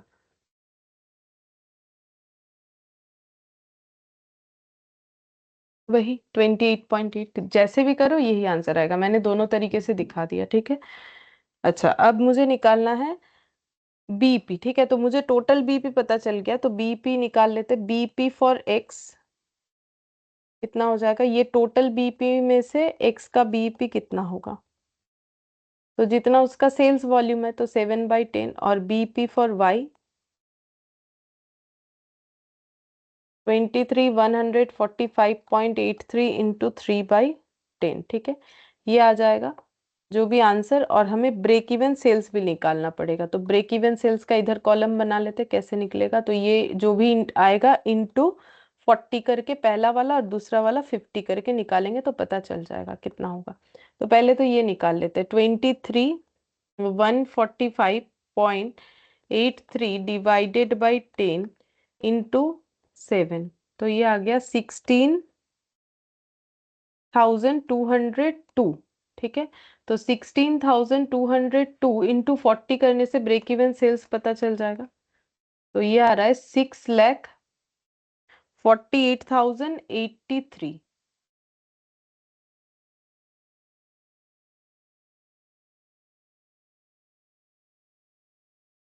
23,145.83 डिवाइडेड बाई 10 इंटू 3, 6,943.749, तो इसको हम 75 कर देते हैं, तो 6,943.75, 6,943.75 इंटू 50, 347,187.5, 347,187.5 ये आ जा रहा है बीपी फॉर एक्स और बीपी फॉर वाई। और बीईएस भी आ गया, उसका sale at the rate of sale value से मल्टीप्लाई करने से ही आंसर आ गया। और एक तरीके से भी होता है, वो हम बता देते हैं। जैसे यहाँ दो तरीके से हम लोग कॉम्पोजिट बीपी निकाल रहे हैं ना, तो और एक तरीके से हम लोग निकाल सकते हैं फिक्स्ड कॉस्ट को डिस्ट्रीब्यूट करके, वो भी बता देते हैं। एक ऑल्टरनेट तरीका है, ये भी कर सकते हैं हम लोग। Based on distributing fixed cost on composite contribution ratio।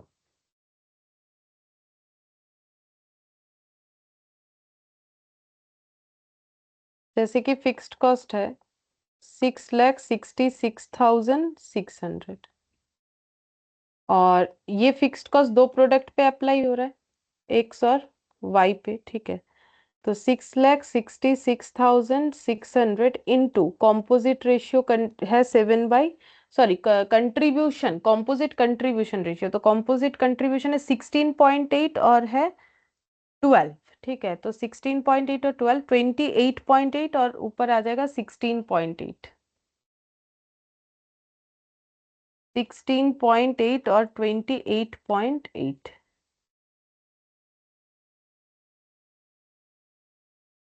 और ये हो जाएगा 12 और 28.8।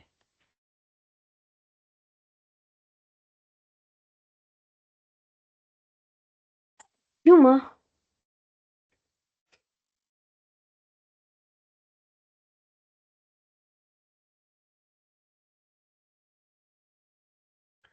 $3,88,850, और ये हो जाएगा डिवाइडेड बाय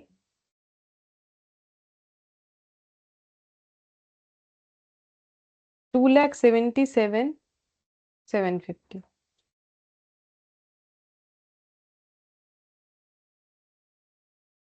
तो ये मैंने फिक्स्ड कॉस्ट को डिस्ट्रीब्यूट कर दिया। अब देखो बीपी मतलब यूनिट में कैसे निकालेंगे, तो fixed cost divided by contribution per unit, तो एक्स प्रोडक्ट का कंट्रीब्यूशन पर यूनिट कितना था, तो 40 माइनस 16, और इस केस में बीपी हो जाएगा fixed cost divided by contribution per unit, जो कि है मेरा 50 माइनस 10 यानी कि 40। तो 40 से इसे डिवाइड करके देख लेते हैं कितना आंसर आ रहा है। 6943.75। देखो जो पहले आया था वैसे ही आ रहा है, 6943.75। ठीक है, अब BS कैसे निकालेंगे वो उसका ये सेम प्रोसेस है। और इधर वाला ये भी देख लेते हैं कितना आ रहा है। ये 24 है, तो 3,88,850 डिवाइडेड बाई 24, 16,202। 16,202 बीईपी हो जाएगा, 16,202 बीईपी। ठीक है, फिर बीएस निकाल लो। तो बीईपी ऐसे करके भी निकाला जा सकता है। अगर ऐसे फिक्स्ड कॉस्ट में चेंजेस बोल रहा है तो फिक्स्ड कॉस्ट को एपोर्शन करके भी चाहो तो निकाल सकते हो। तो ये भी एक तरीका होता है निकालने का। बाकी ऊपर वाला जो प्रोसेस है ये मैंने दोनों बता रखा है तुम लोग को, ये प्रोसेस भी बता रखा है, ये प्रोसेस भी बता रखा है। ठीक है, किसी प्रोसेस में किया जा सकता है, सभी से आंसर आ जाएगा। तो इलास्ट्रेशन 11 में हमें जो भी पूछा था, देखो हमारे पास आंसर आ गया। एक तो पूछा था कि separately for both X and Y break even sales हमें बताने के लिए बोला था, इन रुपीज एंड क्वांटिटीज दोनों ही निकाल लिया। ठीक है, अच्छा, और टोटल ब्रेक इवन निकालने के लिए बोला था, वो भी निकाल लिया। ये वाला कॉम्पोजिट ब्रेक इवन 145 कितना क्वांटिटी में बेचने से ब्रेक इवन में पहुंच जाएंगे। Next level, at what level of sales next year would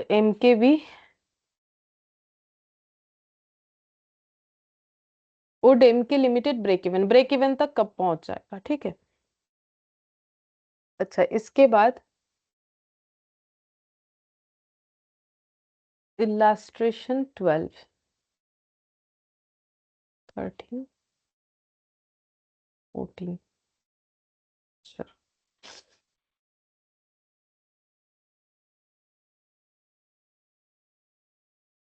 ठीक है, 12 से ही करेंगे। 12 में क्या बोला है देखो,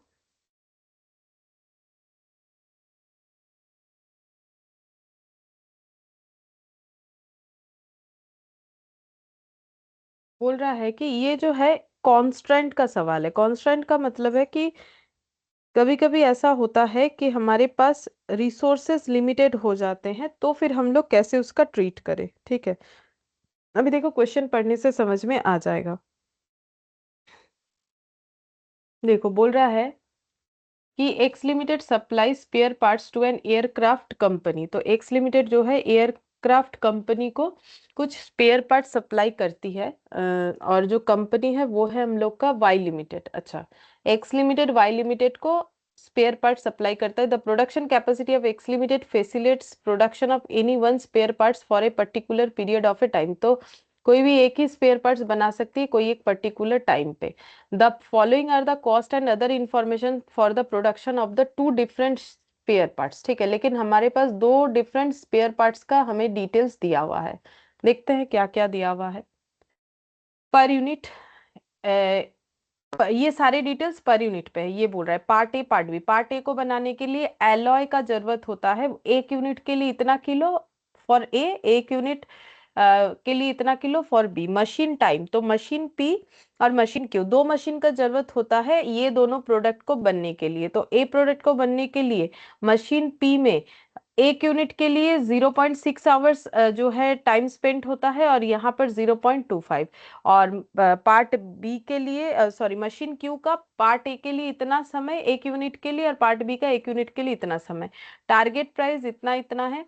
total hours available, machine P को हम लोग मैक्सिमम 4,000 घंटा चला सकते। टोटल आवर्स अवेलेबल का मतलब होता है मशीन क्यू को हम लोग टोटल 4,500 आवर्स चला सकते हैं, इससे ज्यादा हम लोग नहीं चला सकते हैं। ठीक है, तो ये हम लोग का रेस्ट्रिक्शन हो गया कि मशीन को हम लोग बस इतने ही घंटे चला सकते हैं। एलॉय अवेलेबिलिटी क्या है, बोल रहे हैं 13,000 kg eight the rate of 12.50। मतलब मार्केट में 13,000 kg ही एलॉय अवेलेबल है। ठीक है, तो हमें एलॉय में भी रेस्ट्रिक्शन लग गया है। वेरिएबल ओवरहेड पर मशीन आवर्स इतना और इतना। ठीक है, वेरिएबल ओवरहेड जो लगता है मशीन पे वो है, एक घंटा मशीन पी चलने से 80 रुपीज और एक घंटा मशीन क्यू चलने से 100 rupees. Identify the spare parts which will optimize contribution at the offered price. तो फिर हम लोग कौन सा स्पेयर पार्ट्स बनाए, क्योंकि हम लोग तो एट ए टाइम एक ही स्पेयर पार्ट्स बना सकते हैं, तो वही बनाना चाहिए जो हमें सबसे ज्यादा कंट्रीब्यूशन देगा।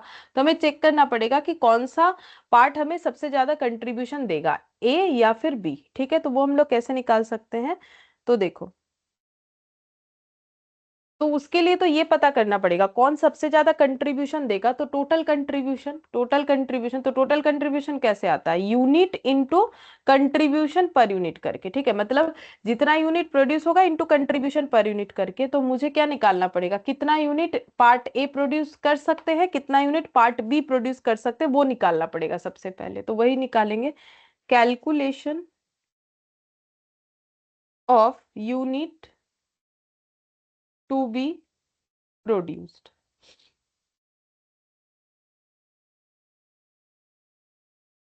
तो देखो, पर्टिकुलर्स ए और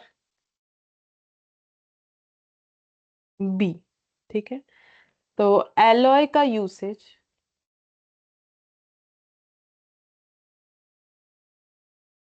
तो एलॉय यूसेज में तो रेस्ट्रिक्शन है, तो अगर 13,000 ही मार्केट में मटेरियल है तो हम लोग कितना यूनिट पी ए और बी बना सकते हैं।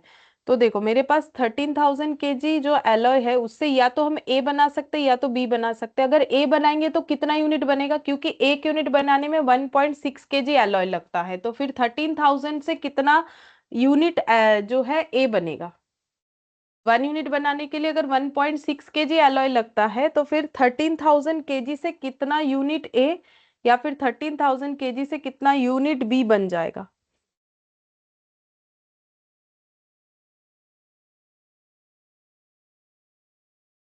बोलो, जब तक नहीं बोलोगे कैसे होगा।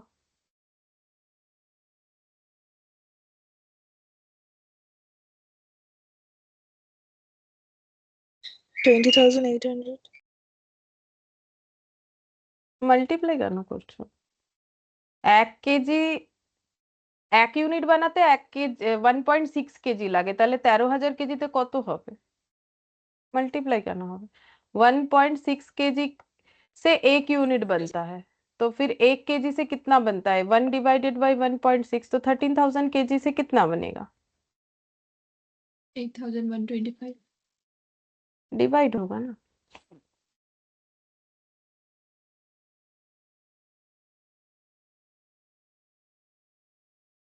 $8,125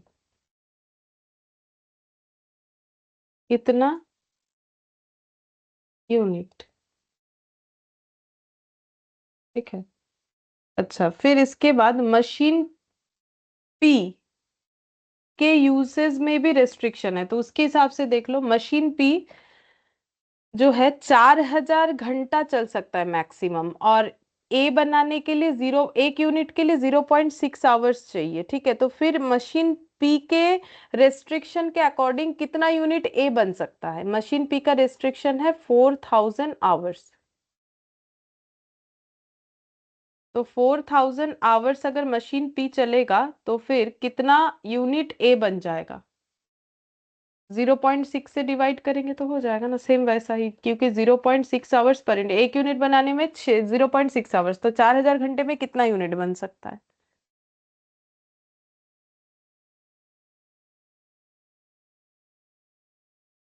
बोलो कितना हो रहा है।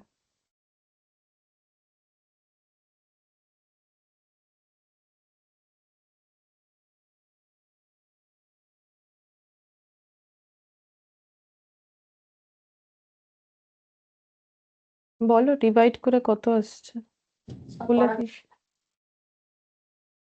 6,666। 6,666, और ये वाला 0.25, यानी 6,000, 16,000 की 6,000 कितना आ रहा है, 16,000। 16,000। ठीक है, और मशीन क्यू का भी देखो, सॉरी मशीन, हाँ क्यू, पी के बाद क्यू, तो मशीन क्यू का जो आवर्स है वो कितना है, 4,500। अब 4500 आवर्स ही हमें मैक्सिमम मिलेगा, और एक यूनिट बनने में कितना आवर्स लगता है? क्यू में 0.5 और वो वाला 0.55।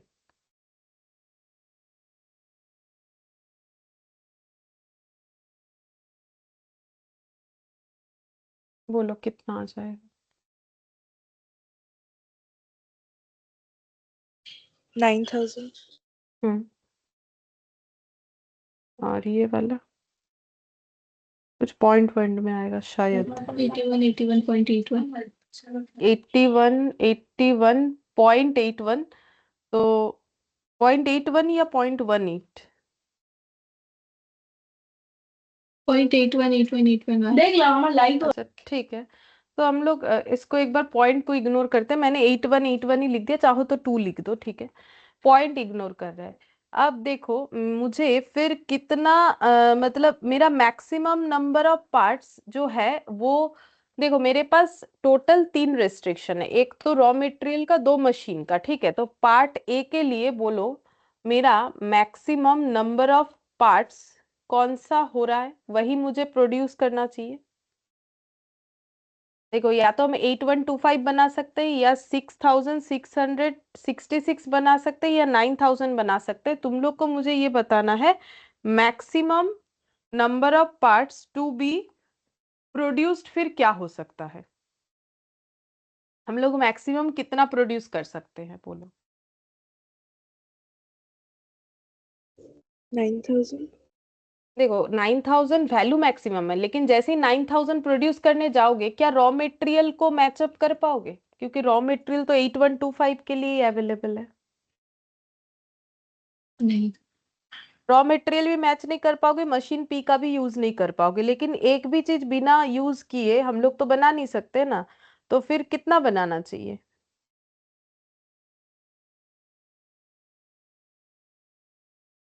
बोलो, समझ में आ गया होगा हम जो बोलना चाह रहे हैं। तो फिर कितना यूनिट बनाना चाहिए? 8125. वो बनाओगे तो फिर प्रॉब्लम है ना। 8125 बनाओगे तो फिर मशीन पी का यूज नहीं कर पाओगे ना, क्योंकि मशीन पी तो सिर्फ 6666 यूनिट को ही सपोर्ट करेगा।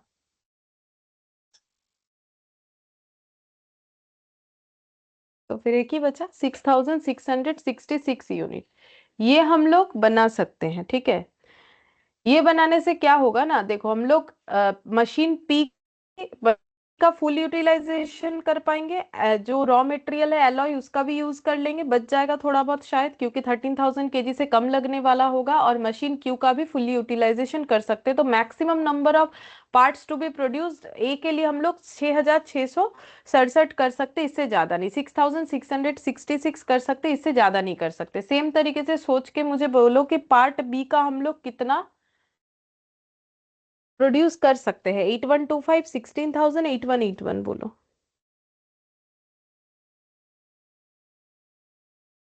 8125. हम्म। तो लोअर वाला लेना पड़ता है ना। अभी हम यहाँ पर लिख देते हैं formula, lower of the above होता है। जो सबसे कम वैल्यू है वही वाला हम लोग प्रोड्यूस कर सकते हैं, क्योंकि जो सबसे कम आया है वो उस रेस्ट्रिक्शन के हिसाब से आया है। जैसे देखो यहाँ 8125 जो आया है, ये यहाँ पर रॉ मटेरियल के रेस्ट्रिक्शन की वजह से इतना है। तो अगर हम लोग 16,000 या 8181 करने का सोच रहे हैं या करेंगे ऐसा, तो फिर मटेरियल को किसी भी तरीके से मैचअप नहीं कर पाएंगे, ठीक है। तो ये हम लोग का आंसर हो जाएगा, लोअर ऑफ द अबव होना चाहिए, ठीक है। तो हम लोग इस केस में इतना यूनिट और इस केस में इतना यूनिट जो है maximum number of parts to be produced हो सकता है, ठीक है। अब कितना यूनिट प्रोड्यूस कर सकते हैं वो पता चल गया। अब हम लोग देखेंगे कि इतना इतना यूनिट प्रोड्यूस में कौन कितना मुझे कंट्रीब्यूशन देगा, ठीक है। तो उस हिसाब से मुझे सोचना पड़ेगा। तो मुझे इसके बाद निकालना पड़ेगा कैलकुलेशन ऑफ कंट्रीब्यूशन, ठीक है। तो पार्ट्स ए और पार्ट्स बी, ठीक है। तो sales per unit, sale value per unit दिया हुआ है, देखते हैं। देखो 145 और 115। वेरिएबल कॉस्ट में क्या क्या है? मेटेरियल है पहला, ये जो एलॉय, ठीक है। तो वेरिएबल कॉस्ट में है मेटेरियल। तो मेटेरियल का रेट कितना करके यहाँ पर बता दिया, 12.50 पर केजी। और ये मेरा एक यूनिट का प्राइस है। तो 12.5, और 1 यूनिट ए बनाने में कितना एलॉय लगता है? 1.6, और 1 यूनिट बी बनाने में भी 1.6 ही लगता है। तो इसका मतलब मेरा 1 यूनिट पे मेटेरियल का खर्चा हो जाएगा 12.5, जो कि रेट है एट द रेट ऑफ 12.5 और 1.6 kg। ठीक है, तो बोलो कितना आ रहा है? मल्टीप्लाई करके बोलना है। 180। 180 ना, कम आएगा। 20. 20 आ रहा है। तो ये हो गया मेरा मेटेरियल। ठीक है, अच्छा अब वेरिएबल में वेरिएबल ओवरहेड था, दिखाते हैं वेरिएबल ओवरहेड कहाँ था। ये देखो, मशीन पी का 80 और 100, ये तो मुझे दे ही दिया है कि कितना करके है 80। अच्छा, लेकिन ये डायरेक्टली नहीं निकल सकता। 1 घंटा मशीन पी चलने से 80 रुपीज का खर्चा होता है, लेकिन ए पार्ट्स को बनाने के लिए मशीन पी कितने घंटे चलेगा? 1 यूनिट पार्ट ए बनाने के लिए 0.6 आवर्स चलेगा। पहले ये समझो, ये मेरा 1 यूनिट का वेरिएबल ओवरहेड दिया हुआ है, सॉरी 1 घंटे का पर मशीन आवर्स, 1 घंटे का 80 रुपीज। लेकिन पी मशीन का यूज 1 यूनिट पार्ट ए बनने में होता है 0.6 आवर्स। ठीक है, तो मुझे 0.6 आवर्स का खर्चा निकालना पड़ेगा। तो 1 घंटे का अगर 80 रुपया है, तो 0.6 आवर्स का कितना होगा? वही मेरा 1 यूनिट का वेरिएबल ओवरहेड होगा। बोलो कितना होगा? मशीन पी और मशीन क्यू का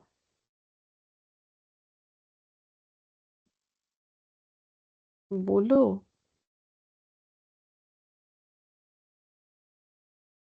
ये नहीं बोलने का क्या है? 1 घंटे का 80 रुपीज, तो 0.6 आवर्स का कितना नहीं बोल सकोगे? 48. 48। ये ए का हो गया, सेम तरीके से बी का 0.25 इंटू कितना करे? 80। तो कितना होगा? 0.25 मतलब 25%, 80 का 25%, 1/4 यानी 20 हो जाएगा। क्यू के केस में कितना हो जाएगा? 0.5 और 0.55 और 100।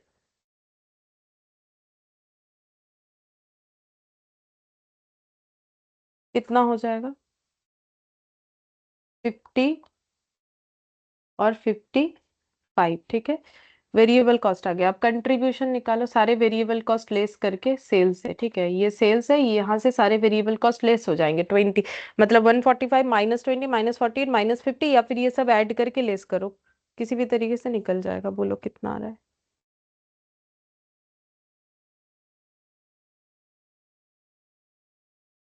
27 और 20। कौन सा? ये वाला 27 हाँ। और ये वाला 20। ठीक है,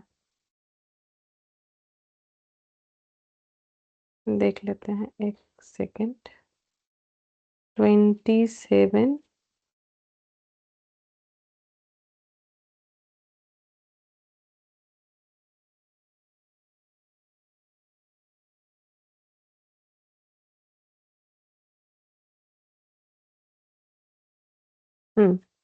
अब टोटल कंट्रीब्यूशन निकालो, सही हुआ है, माइनस टोटल कंट्रीब्यूशन निकालो।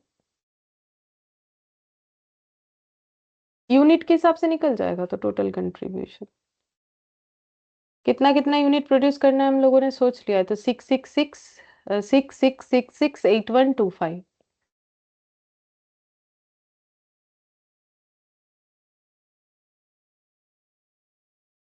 देख लो कितना आएगा।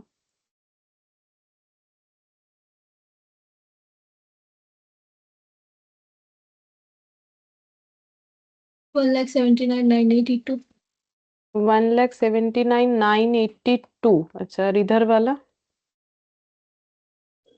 1,62,500. 1625000, 1,62,500। ठीक है, तो ये हम लोग का टोटल कंट्रीब्यूशन कैलकुलेट होके आ गया। तो अब बोलो कौन सा स्पेयर पार्ट्स फिर हमें प्रोड्यूस करना चाहिए? ए। जो ज्यादा कंट्रीब्यूशन देगा। तो अगर ए ज्यादा कंट्रीब्यूशन दे रहा है तो ए ही होगा। तो हाँ, ए ही ज्यादा कंट्रीब्यूशन दे रहा है। 1,79,982 ज्यादा होता है 1,62,500 से। ठीक है, तो spare parts A will optimise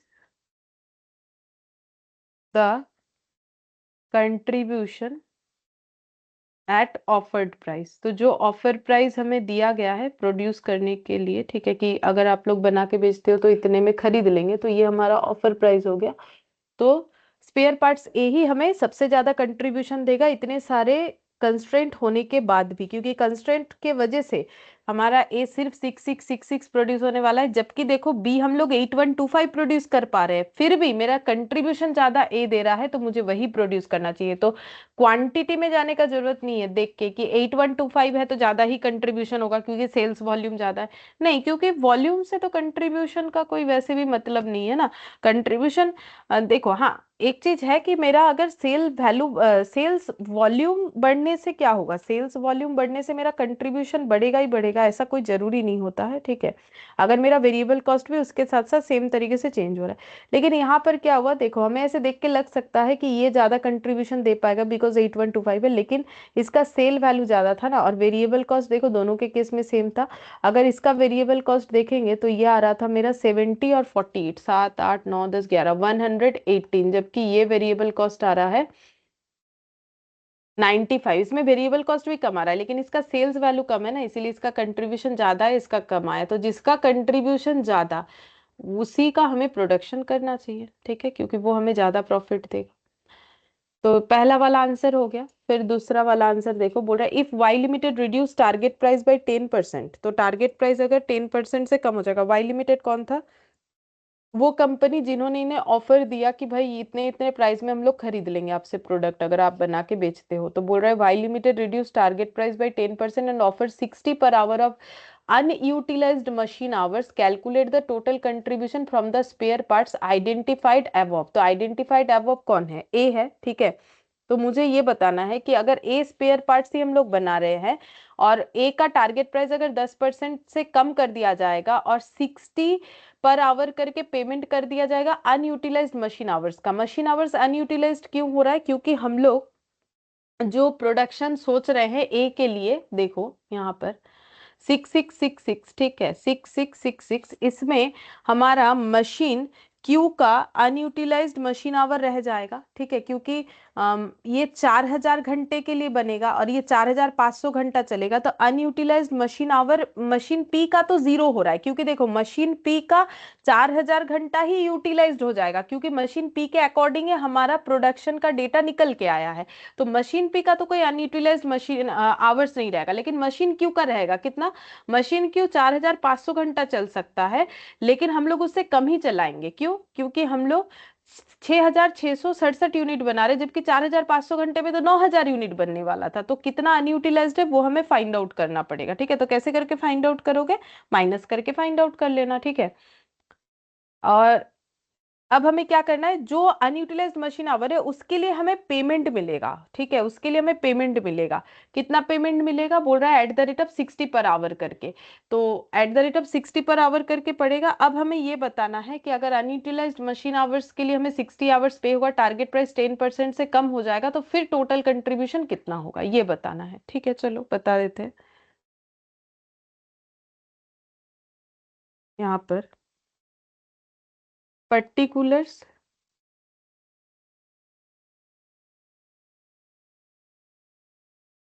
part A. Part A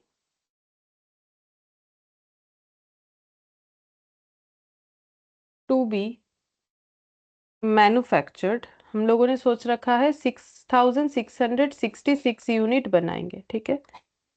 machine P to be used, machine P कितना घंटा यूज होगा, 6666 यूनिट बनाएंगे। एक यूनिट बनाने में कितना मशीन पी यूज होता है, 0.6 आवर्स, ठीक है। तो 0.6 आवर्स करके अगर यूज करेंगे तो कितना घंटा यूज हो जाएगा, कैलकुलेट करके देखो कितना आ रहा है, 4000 आएगा, मतलब अप्रोक्सीमेशन में आएगा, ये देखो 399.6 मतलब 4000 आवर्स, क्योंकि वो डिवाइड करके ही तो आया था ना। तो मशीन पी इतना टाइम यूटिलाइज होगा, और मशीन क्यू का कितना होगा, Q to be used, machine Q कितने आवर्स यूज होंगे, तो 6666 यूनिट बनाना है। एक यूनिट बनाने में मशीन क्यू का यूज होता है पार्ट ए का 0.5, तो 0.5 इंटू ये वाला वैल्यू कितना होगा देखो।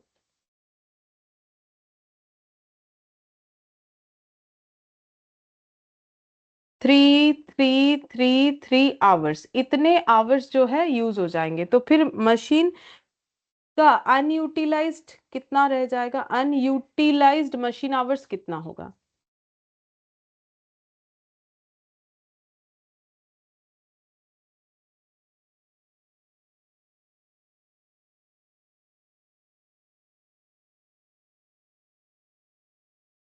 मशीन पी का कितना होगा, मशीन पी के पी तो मैक्सिमम 4000 घंटा ही चल सकता है, तो इसका तो अनयूटिलाइज्ड मशीन आवर्स 0।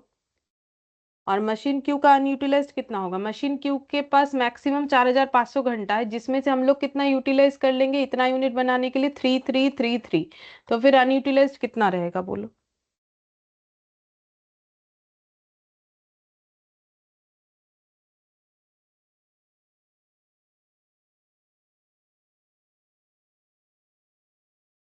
माइनस करके बता वन दो। वन बोलो। 11 6 7 6 7 आवर्स, ठीक है। माइनस करके ही तो बताना था, तो इतना अनयूटिलाइज्ड होगा। अब इसके लिए हमें कंपेंसेशन मिलेगा, कंपेंसेशन फॉर अनयूटिलाइज्ड,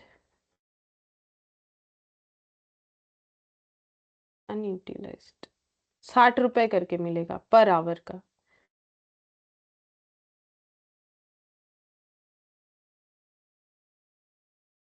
1167 इंटू 60, बोलो कितना मिलेगा।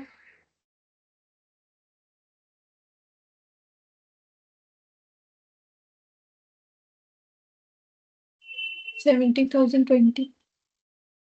70,020 ये मिल जाएगा। और सेल वैल्यू डिक्रीज करना है, सेल्स वैल्यू हो जाएगा 145। टारगेट प्राइस, ये ऑप्शन देने पे ये लोग अपना टारगेट प्राइस को 10% से कम कर देंगे, तो 10% मतलब 14.5, तो फिर कितना होता है।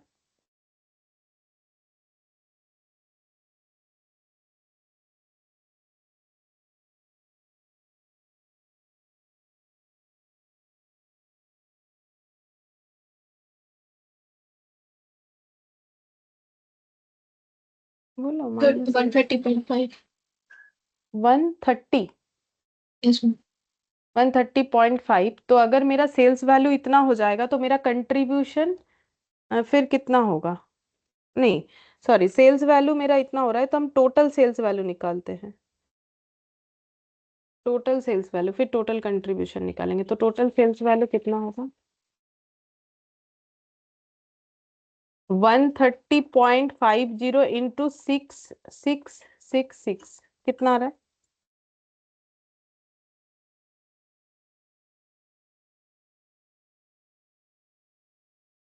अच्छा, वेरिएबल कॉस्ट में कोई चेंजेस बोला है, सॉरी ये तो मेरा सेल्स, हाँ टोटल सेल्स वैल्यू निकल रहा है। या फिर कंट्रीब्यूशन निकाल के भी कर सकते हैं, एक मिनट देख लेते हैं। मुझे बोला है टोटल कंट्रीब्यूशन निकालने के लिए, तो चलो कंट्रीब्यूशन निकाल के ही करेंगे, सेल्स वैल्यू और टोटल में क्यों निकाली। ये सेल्स वैल्यू आ गया, अब हम लोग कंट्रीब्यूशन निकाल लेते। कंट्रीब्यूशन हो जाएगा sale price minus variable cost. तो सेल प्राइस कितना हो गया 130.5, और वेरिएबल कॉस्ट कितना है, वेरिएबल कॉस्ट जितना था उतना ही, उसमें कोई चेंजेस नहीं हुआ। वेरिएबल कॉस्ट कितना था ए का, अभी टोटल किया था ना मैंने थोड़ी देर पहले, ये 20 48 और 50 कितना आया था।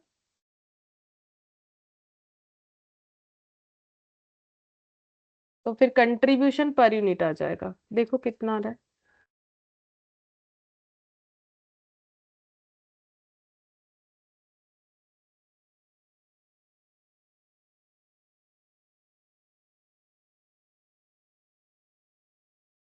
ट्वेल्व पॉइंट फाइव आ रहा है, ठीक है।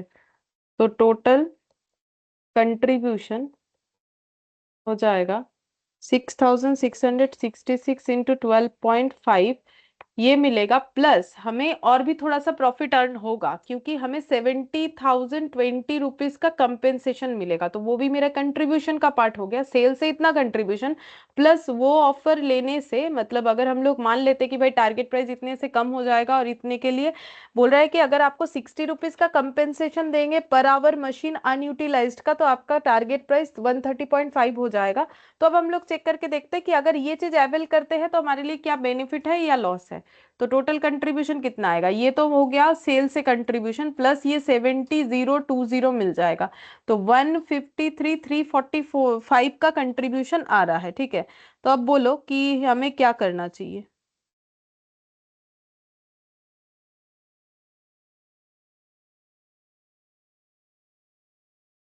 टोटल कंट्रीब्यूशन बोला है निकालने के लिए, तो निकाल दिया। अच्छा, बस निकालने के लिए बोला और कुछ नहीं बोला है। लेकिन अगर बोल देता तो क्या हमें ये सेकंड वाला ऑप्शन लेना चाहिए कि नहीं लेना चाहिए, कैसे बताओगे। तो जिसमें कंट्रीब्यूशन ज्यादा है वही ऑप्शन, तो अगर हम लोग नॉर्मल करते हैं तो स्पेयर पार्ट्स ए से कंट्रीब्यूशन मिलता है 179,982, और अगर ये करते हैं तो 153,345। तो हमें सेकंड वाला ऑप्शन अगर पूछा जाता क्वेश्चन में, यहाँ तो बोला था टोटल कंट्रीब्यूशन बता दो तो बता दिया, लेकिन अगर क्वेश्चन में पूछा जाता कि फिर कौन सा ऑप्शन बेटर है, टारगेट प्राइस कम करके 60 रुपीज का कंपेंसेशन लेके काम करना या फिर जो प्राइस है उसी पे काम करना, कौन सा बेटर है।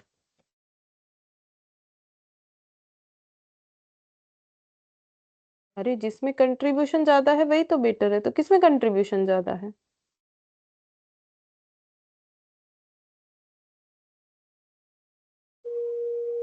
फर्स्ट में। तो 179,982 ज्यादा होता है 153,344 से, यही तो देख के बताना है, डेटा ही तो देख के बताना है, तो पहला वाला ही करना चाहिए। तो फिर टारगेट प्राइस 10% से कम करके 60 रुपीज का कंपेंसेशन लेके हमें वो फायदा नहीं है जो हमारे पहले सिचुएशंस में फायदा है, तो हम लोग पहला वाला ही करेंगे ना, ये वाला क्यों करें। बस वही तो पूछा है और कुछ नहीं। इलास्ट्रेशन 13।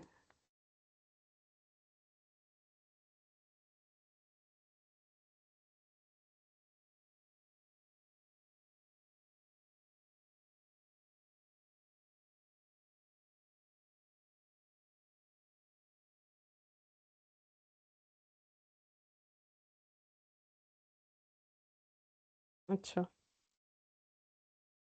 13 का देखते हैं क्या बोला है।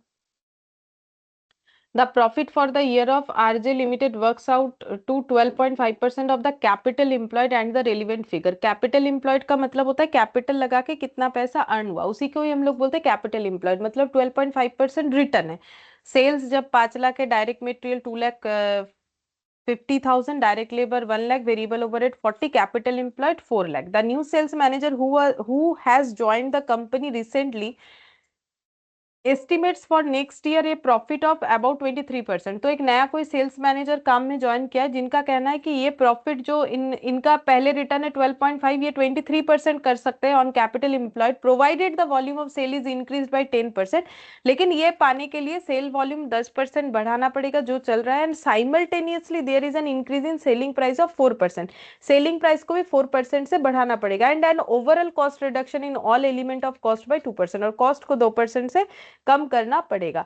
Find out by computing the details the cost and profit for the next year whether the proposal of sales manager can be adopted. बोल रहा है उन्होंने जो जो बोला है वो सारी चीज को कैलकुलेट करके देखो कि प्रॉफिट कितना आ रहा है, तो फिर हम लोग सेल्स मैनेजर का जो प्रपोजल है वो अडॉप्ट कर पाएंगे कि नहीं। ठीक है, तो अब देखो मुझे क्या क्या इन्होंने इन्होंने क्या क्या प्रपोजल रखा है। इन्होंने प्रपोजल ये रखा है कि सेल्स जो वॉल्यूम है, सेल्स वॉल्यूम को इंक्रीज करेंगे 10% से, बट यहाँ पर सेल्स वॉल्यूम निकालने के लिए हमारे पास कोई डेटा अवेलेबल है ही नहीं। ठीक है, यहाँ पर क्योंकि सेल्स है 5 लाख, सेल्स वॉल्यूम मतलब कितना, 5 लाख रुपए का सेल कितना यूनिट बेच के हुआ, वो निकालने के लिए कोई डेटा अवेलेबल नहीं। वो निकालने के लिए मुझे पर यूनिट कॉस्ट पता होना चाहिए था, तब हम निकाल लेते, और मुझे अगर पता चल जाता कि कितना क्वांटिटी है तो हम उस पर 10% इंक्रीज करके दिखा देते, बट जब मेरे पास ये अवेलेबिलिटी नहीं है तो हम क्या कर सकते हैं।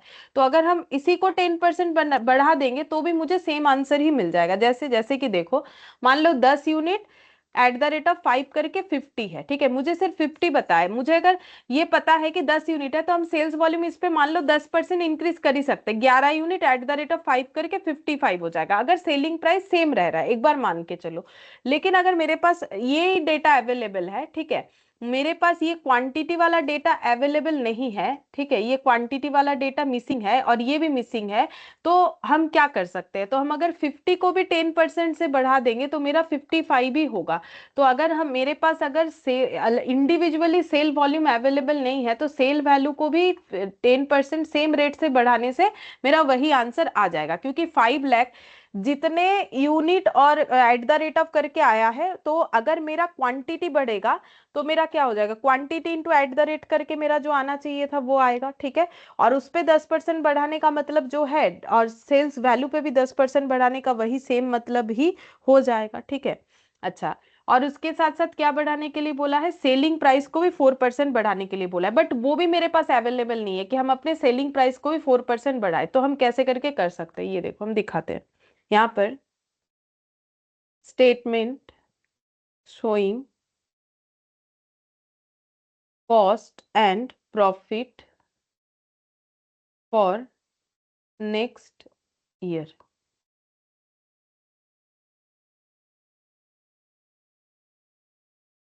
Particular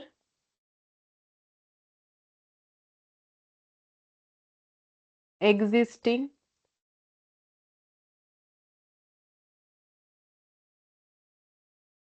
volume, cost, etc. after 10% increase or estimated sales 4%, cost 2% decrease and profit. ठीक है, तो मैंने ये पूरे कॉलम में लिख लिया कि हम लोग करना क्या चाह रहे हैं। तो देखो, सबसे पहले मेरा सेल्स कितना था, 5 लाख था। ये 5 लाख क्या है, रुपीज में है। तो 5 लाख में अगर सेल्स वॉल्यूम बढ़ेगा, पहले सिर्फ वॉल्यूम का सोचो कि मेरा पहले 10 यूनिट बिकता था, अब मेरा 15 यूनिट बिकेगा। तो 10 यूनिट 1 रुपए करके 10 रुपए का था, 15 यूनिट बिकेगा तो 1 रुपए करके मुझे 15 रुपए मिलेगा, ठीक है। तो मेरा वॉल्यूम बढ़ गया, तो मैंने वॉल्यूम बढ़ाया तो मेरा वैल्यू इतना हो गया। तो अब मेरा वॉल्यूम कितना, या फिर इसे 20 कर देते हैं तो समझने में आसानी होगा। तो 10 से 20 मतलब कितना परसेंट इंक्रीज हुआ है, 10 से 20 मतलब 20% इंक्रीज हुआ है, क्योंकि 10 पे 20 करेंगे तो नहीं, 200%। हाँ, तब जाके 20 होगा, ठीक है। 10 का 200%, 20। तो लेकिन 20 करने से तो इंक्रीज 20 + 10 करके 30 आ जाएगा। कैसे करके दिखाई इसे फिर, 100% इंक्रीज करते तब होगा। 10 का 100% इंक्रीज करेंगे तब हो जाएगा मेरा 10 यूनिट इंक्रीज। तो 10 पहले था और 10 मिला के 20 हो गया। तो अब अगर मेरे पास ये डेटा अवेलेबल नहीं है, तो हम अगर इस पे ही डायरेक्टली 10% बढ़ा देंगे तो मुझे मिल जाएगा, सॉरी 100% बढ़ा देंगे जितना इंक्रीज है, तो मुझे मिल जाएगा 10। और 10 का 100% कितना होता है, 10 होता है, तो मेरा सेल्स वैल्यू ये आ जाएगा, ठीक है। मतलब अगर मेरे पास जो है वॉल्यूम अवेलेबल नहीं है, क्योंकि मुझे वॉल्यूम बढ़ाने बोला है, तो हम एक चीज कर सकते हैं ना, मेरा सेल वैल्यू अगर इतना था, वॉल्यूम बढ़ने पे क्या होगा, वॉल्यूम भी, अब वॉल्यूम अगर बढ़ेगा तो वैल्यू भी सेम उतने से ही बढ़ जाएगा। मतलब 10% वॉल्यूम बढ़ाने का मतलब 10% इसमें कॉस्ट को भी ऐड कर देना, एक ही बात होगा, ठीक है, मैथमेटिकली अगर देख रहे हो। अच्छा, तो फिर 5 लाख, अब 5 लाख का 10% बढ़ने से कितना हो जाएगा, 5 लाख का 10% होता है 50,000, तो 5,50,000। लेकिन इसके साथ साथ मेरा सेल प्राइस भी 4% बढ़ा है, तो फिर 5,50,000 वॉल्यूम बढ़ने से हुआ। लेकिन अब हम जो बेचेंगे सामान, वो 5,50,000 का नहीं बिकेगा, क्योंकि मैंने अपना सेल्स का जो पर यूनिट कॉस्ट है वही 4% से बढ़ा दिया है। तो 5,50,000 की जगह मुझे कितना मिलेगा, 5,50,000 का और 4% मिलेगा, तो कितना हो जाएगा, 5,50,000 इंटू 4% प्लस 5,50,000, मतलब 5,72,000 ये हो जाएगा, ठीक है।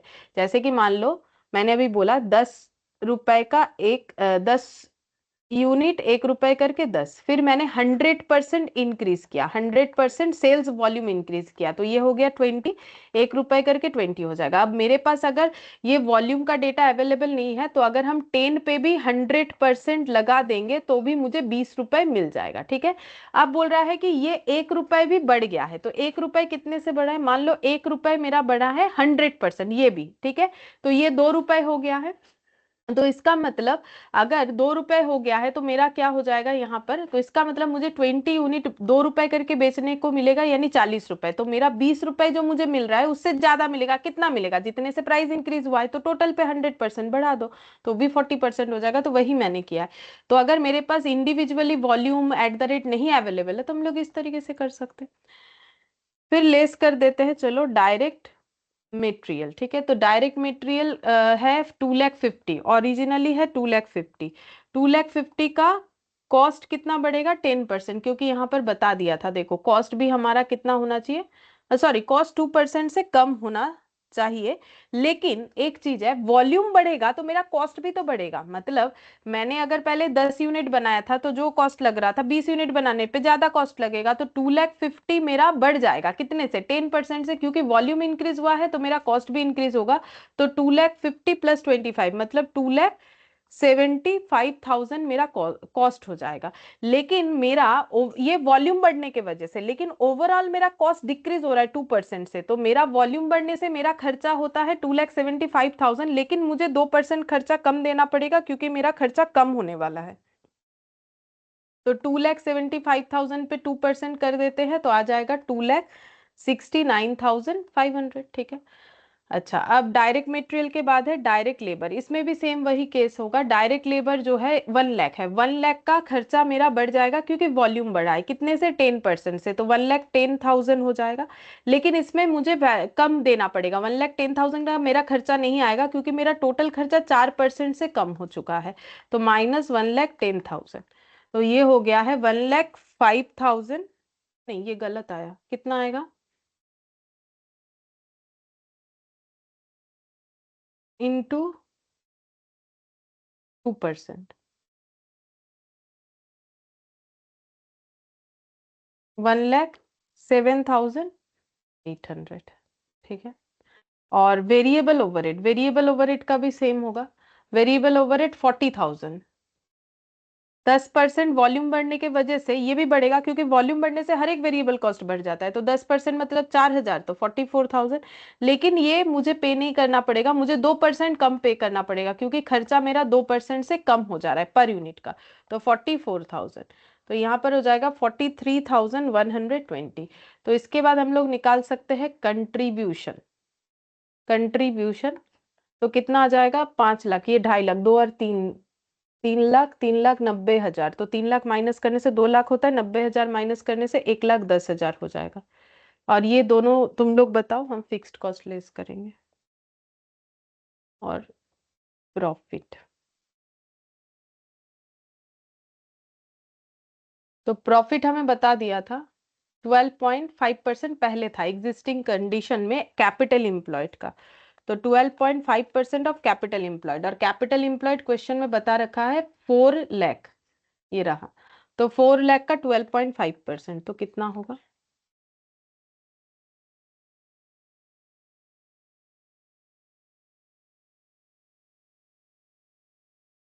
50,000, तो फिर 50,000 अगर प्रॉफिट है तो फिर मेरा फिक्स्ड कॉस्ट कितना हो जाएगा, 60,000, ठीक है, फिक्स्ड कॉस्ट मेरा हो जाएगा 60,000। बोलो इधर का निकाले हो, निकालो, 1,21,000, 1,21,000, और इधर 1,53,580, 52 या 51,580, देखो एक बार फिर से चेक कर कर, 51 होना चाहिए, ठीक है। अब फिक्स्ड कॉस्ट कितना होगा, बोलो, फिक्स्ड कॉस्ट थोड़ी ना चेंज होगा वॉल्यूम बढ़ने से, नहीं होगा, तो फिक्स्ड कॉस्ट जैसा था वैसा रहेगा। तो प्रॉफिट कितना कितना हो जाएगा ये दोनों केसेस में, माइनस करने से ही आ जाएगा, मेनली ये वाला चाहिए, ये तो बीच का एक रास्ता है जिससे हम लोग यहाँ तक पहुंच रहे, मेन तो ये है, दोनों इम्पैक्ट देना है, वॉल्यूम का भी और प्राइस का भी। ये नहीं भी निकालोगे चलेगा, ये वैसे माइनस करने से आ जाएगा मेरे हिसाब से। ये तो 1000 दिख रहा है, ये 61, जबकि ये किसी काम का नहीं है। इधर वाला बता दो। अच्छा इसमें 91। फिक्स्ड कॉस्ट नहीं नहीं, 91.5। इसमें गलत हो जाएगा, तुम लोग को फिर से एक बार माइनस करना पड़ेगा, क्योंकि इसमें फिक्स्ड कॉस्ट में भी मेरा चेंजेस बोला था। ये देखो कहाँ गया, कहाँ गया कहाँ गया,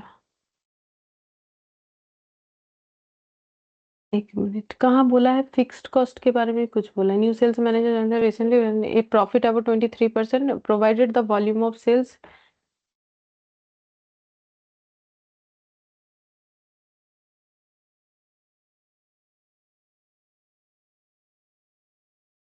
अच्छा हाँ, कैपिटल एम्प्लॉयड पे हमें कितना प्रॉफिट लगाना है?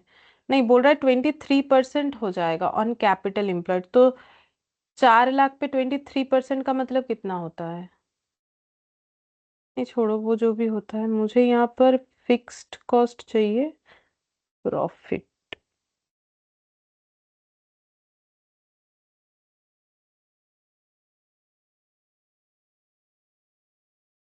फिक्स्ड कॉस्ट कहीं कुछ नहीं बोला है। Fixed sales new manager who has joined the company recently estimate for next year a profit of 23% on capital employed. Provide the volume of sale is increased 10% simultaneously. There is increase in selling price 4% and overall cost. Overall cost मतलब fixed भी आ जाता है उसमें, तो fixed cost भी 2% से कम होगा, तो ये 60,000 नहीं होगा ना, ये कितना होगा बोलो? देखो फिक्स्ड कॉस्ट वॉल्यूम के वजह से इम्पैक्टफुल नहीं होता है, इसीलिए मैंने 60 का 60 रखा है, क्योंकि ये कॉलम वॉल्यूम के वजह से क्या चेंजेस हो रहा है वो बता रहा है। लेकिन अगर मेरा फिक्स्ड कॉस्ट में कुछ चेंज आएगा, ऐसा क्वेश्चन बोल रहा है, तो फिर मुझे कॉस्ट में चेंज दिखाना है, 2% से मुझे रिड्यूस करना है, तब यहाँ पर 60,000 से 2% कम करना पड़ेगा, कितना हो जाएगा?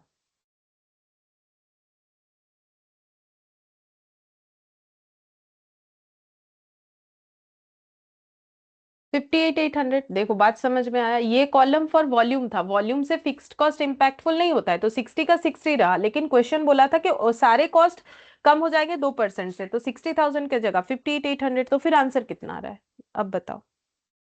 फिर परसेंटेज ऑफ प्रॉफिट चेक करेंगे।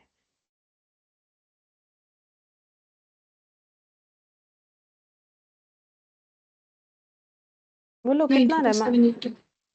92,780। अब परसेंटेज निकालो, 92,780 divided by 4 lakh, capital employed पे निकालना है ना, इंटू 100, कितना आ रहा है? बस इतना ही जगह बचा है, बोलो कितना आ रहा है? 23.195। 23,195, 23,195%।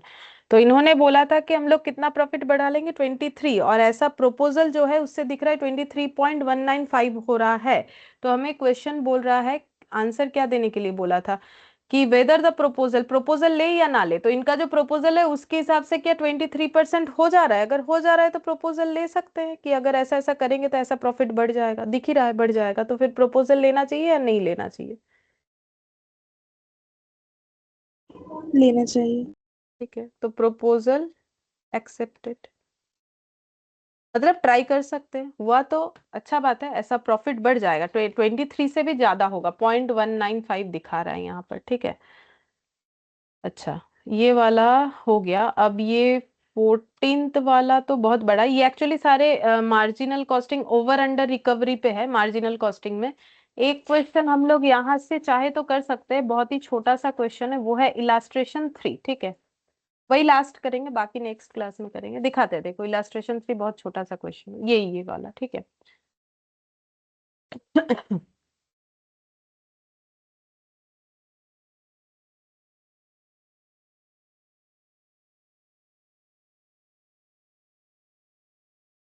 इलास्ट्रेशन